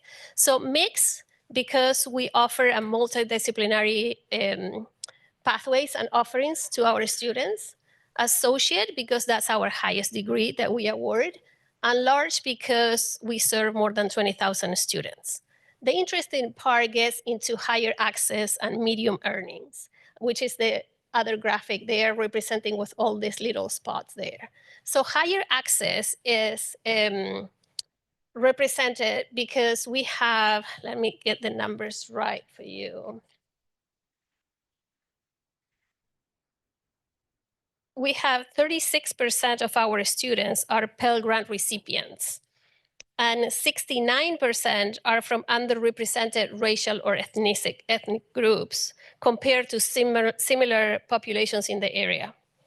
Then medium earnings is calculated based on 8 years after enrollment and what the outcome is compared to high school graduates in the area and or people with a credential.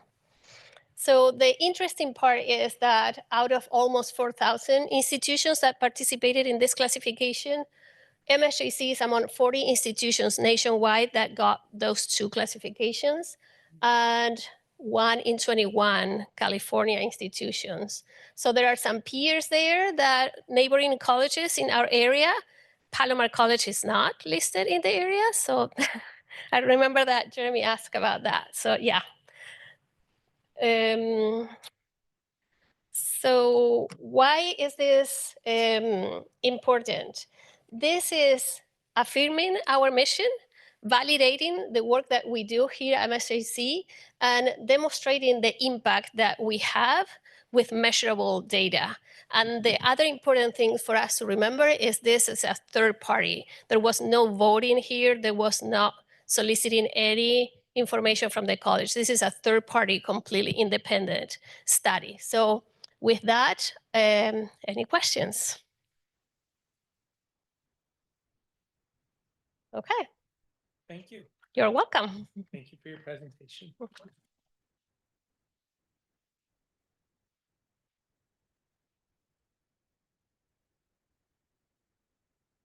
.4 Communications Department Update. Professor Ron Newman and Communication Department faculty will present activities and accomplishments across the discipline. Almost.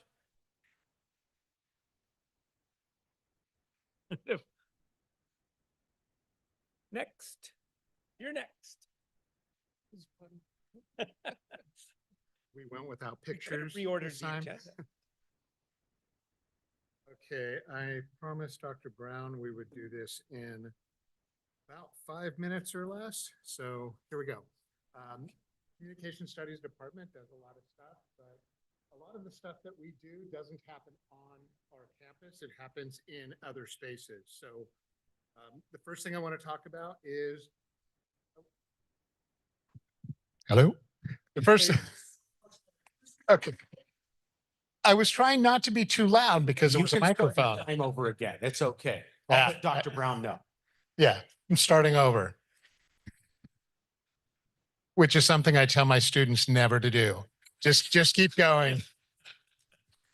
So a lot of what the Communication Studies Department does happens in spaces off campus or outside of campus. And one of those is our budding journalism program. And we just started it a few years ago, but it's grown so much that they actually have their own department chair now. And to throw out a link for you, MSJC Talent News, they update continually and they do a listserv and they push that out every Friday. So you should check that out. The other thing, one of the other things that we do, we have a communication studies club that works with members of the community. We've done things like organize donations for food banks. We've worked at community gardens. And this year, one of the things that we did was help put on TEDx MSJC, which is another thing that the Communication Studies Department does. And I'm going to turn it over to Candace, and she's going to talk about that. Hi, everyone. My name is Candace Saunders-Gruey, and I was a TEDx MSJC faculty advisor. And we had the opportunity to partner with the Digital Media Department and the Public Information and Marketing Office to put this event together. And so this year we focused on the theme of connections, which was actually decided upon by the Comm Studies Club. And we also partnered with the Talon to start kind of publicizing this event. So we actually record these talks. It is a studio event We record them at the Menifee Valley campus at our state-of-the-art studio, and the digital media students are actually the ones who are recording those talks and editing them. So we recruited a total of 7 speakers, and some of them are from our MSJC family here. We had Professor Ryan Henderson talk about biological connections to the living world. We had Halima Silver, who was an MSJC graduate, talk about how one bond or one connection can change everything. A student, Trinity Martinez, she spoke about how she reconnected with herself after failing and leaving UC Merced and then coming back to MSJC. So we had the opportunity to, of course, recruit members of MSJC to speak at this event, but also speakers from outside of MSJC. So like I said, we had a total of 7 speakers. And we've been doing TEDx MSJC since about 2016. We've done live events, but this is, of course, a studio event. So we record it and then we upload it to YouTube through TED. So right now, we are doing final touches, and Alan Marsala is currently working on that, and so that will be submitted by the end of the month, and we're hoping to see those go live in June. So be on the lookout. Dr. Andy Pasolini will be probably working on all those marketing materials that will be on the MSJC website, social media, and hopefully a press release announcing when those videos go live. So I'm going to pass it off to Jennifer Bainey, who's going to talk more about our forensics and debate team. So I have about a minute 45. That's fine. I won't take all of it. And so I want to talk a little bit about our team, specifically the growth that we've had. So with our forensics and debate team, we go to other campuses where we are able to challenge other people who are really interested in arguing about stuff for a whole day. Yeah, I know. It's a great time. We have it's a really enjoyable practice. If you ever want to attend. Politicians know nothing about. Well, you know, I think you should come on down to forensics. Maybe we'll help, you know? Yeah, please. We have practice every Thursday, and you are all more than welcome to come and engage in that discourse. So we started off this semester with about 6 students. We are happy to note that we have grown to 15 students over the semester. That is a large amount of growth, at least the largest that I've seen, especially since the pandemic. We also last year had 3 of our students transfer with scholarships. 2 of them, notably scholarships to Berkeley, and 1 of them to San Diego, SDSU. And then we don't have anyone transferring this year, but we do have another student who is continuing on the team, but has a guaranteed scholarship once they transfer to Cal Poly. So a really great opportunity for our students to get some money in their pocket, because college is expensive, as we've noted multiple times in tonight's presentation. So yeah, some hopeful news from an otherwise, like there were some dark points in there. But yeah, some positive news. Yeah, thanks. 441. Dr. Brown. 441. Oh, great job, sir. Great job. Thank you very much. That was a great presentation. Jerry, now it's you. Veterans Resource Center and Accommodation Services Center update. Dr. Terry Russell, Director of Student Services, will provide an update on current initiatives, services, achievements of the Veterans Resource Center and Accommodation Services Center. Dr. Russell. Yes, you have. And I've seen all of you before, and I thank you for letting me be here to entertain you with what's happening in the Veterans Resource Center. So Board of Trustees, Executive Cabinet, thank you. The veterans sent me up here today from the trenches to share what's going on within the Veterans Resource Center. And let me get this started here for us. Back in 2012, President Obama had put legislation in place to create the Veterans Resource Centers. And at that time, Mount Sinai Central College was one of the very first colleges across the nation to have 2 Veterans Resource Centers. And at that time, we had about 314 students. And today, 13 years later, we're at 1641. Huge growth. It's something that we're proud of. We're always talking to our veteran students about, you know, where we're trying to take them and what's happening with them. A lot of times our veteran students are known as workhorses and not show horses. And what I mean by that, they're doing things in the community and they're out there rocking it here at the school. The last presentation was just talking about Halima Silver. She is the wife of a Marine veteran. The PTK vice president She's the spouse of a veteran too, and they're using veterans benefits, whether they're going to school here at MSJC. So as I tell you, there's a lot of veteran flash in the pan happening in the background that you don't get to hear about all the time, and we don't usually talk about it. And that's why the veteran students come up here, ask me to come up here and share with you what is happening with veterans today to keep us at the forefront of your minds. Right now, I wanted to share the Chicago skyline with you and also tell you that right now, MSJC has 3 fully operational VRCs. We have this one stood up right here, and we do this with just 4 full-time employees.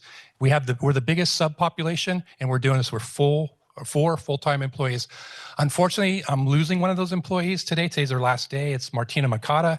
She's the right-hand person to this program, and it wouldn't run without her. So in honor of her, we're up here talking about this today. So it's good.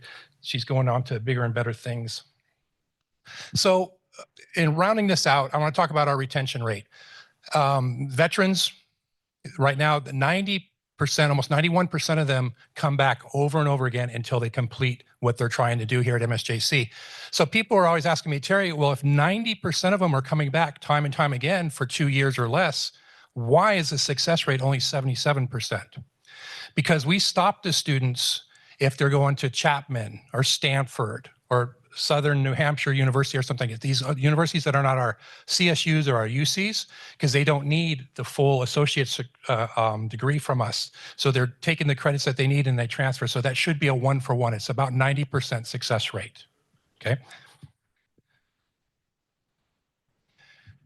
So we're not able to do this just by ourselves with those 4 employees. We have a lot of partners within the community. We have the city of Menifee, which is our #1 supporter. They have their veterans community, which allows us to be part of it. We do a lot of events with them every single month. We have partnerships with Beaumont and Banning up there with the Veterans Expo. We have VFW Post 1956 right here in Menifee. They sponsor this campus right here with the Veterans Resource Center. They keep it supplied with a lot of unmet needs for veterans. So veterans have plenty of money for education. They have their books paid for, and then they get a monthly stipend of about $3,500 where they're going to school. But what they don't have is the VRCs to make them feel like a home. So they sponsor and they put a lot of things in there to keep it going. Same thing with American Legion out of Paris, the Oasis Club, Veterans Club, which is in the Oasis community, which is right next door here. Not here, I'm thinking I'm on Menifee, but right next door on Menifee. And then we have the Diamond Valley Veterans Friends and Veterans Club that also supports the Menifee campus. And then the Wildemar VFW Post supports this campus right here.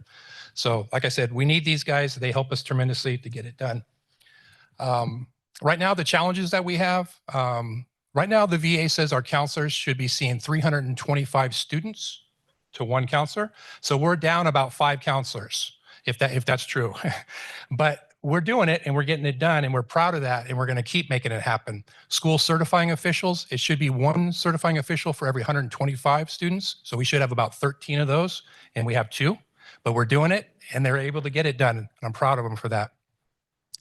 Now, what's on the rise with in our community is the California CalVet fee waiver, and that's where anybody who was served in the military that has a disability rating from 0 on to 100%, their children and their spouses can go to school for free in any public institution in California. Now, with all the building that's going on, and this being the bedroom community for March Air Force Base, Camp Pendleton, Naval Weapons Station on 32nd Street, and Coronado, a lot of people are living up here that are veterans or soon to be veterans, active duty. So that's why that's increasing considerably for us. So soon, Roger, I'll be asking you for some additional help because we're going to need it. On behalf of your Veterans Resource Team, this is the presentation. Just wanted to show you guys what was going on and just keep you aware of what we're doing. So thank you for your time.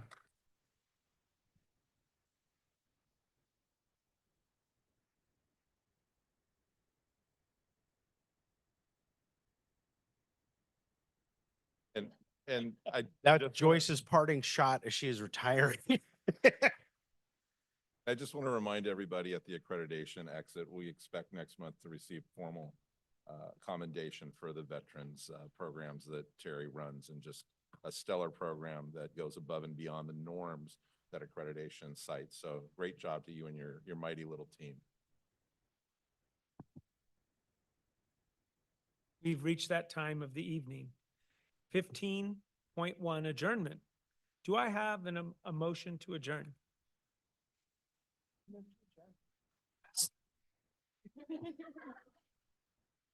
I'll I have a second? second. Thank you. We have a motion and a second. Any discussion? Hearing none. Student trustee, please vote. Last one. Aye. Trustees, please vote. Aye. Aye. Aye. Meeting's Aye. adjourned. Thank you for coming, everybody. 7:55.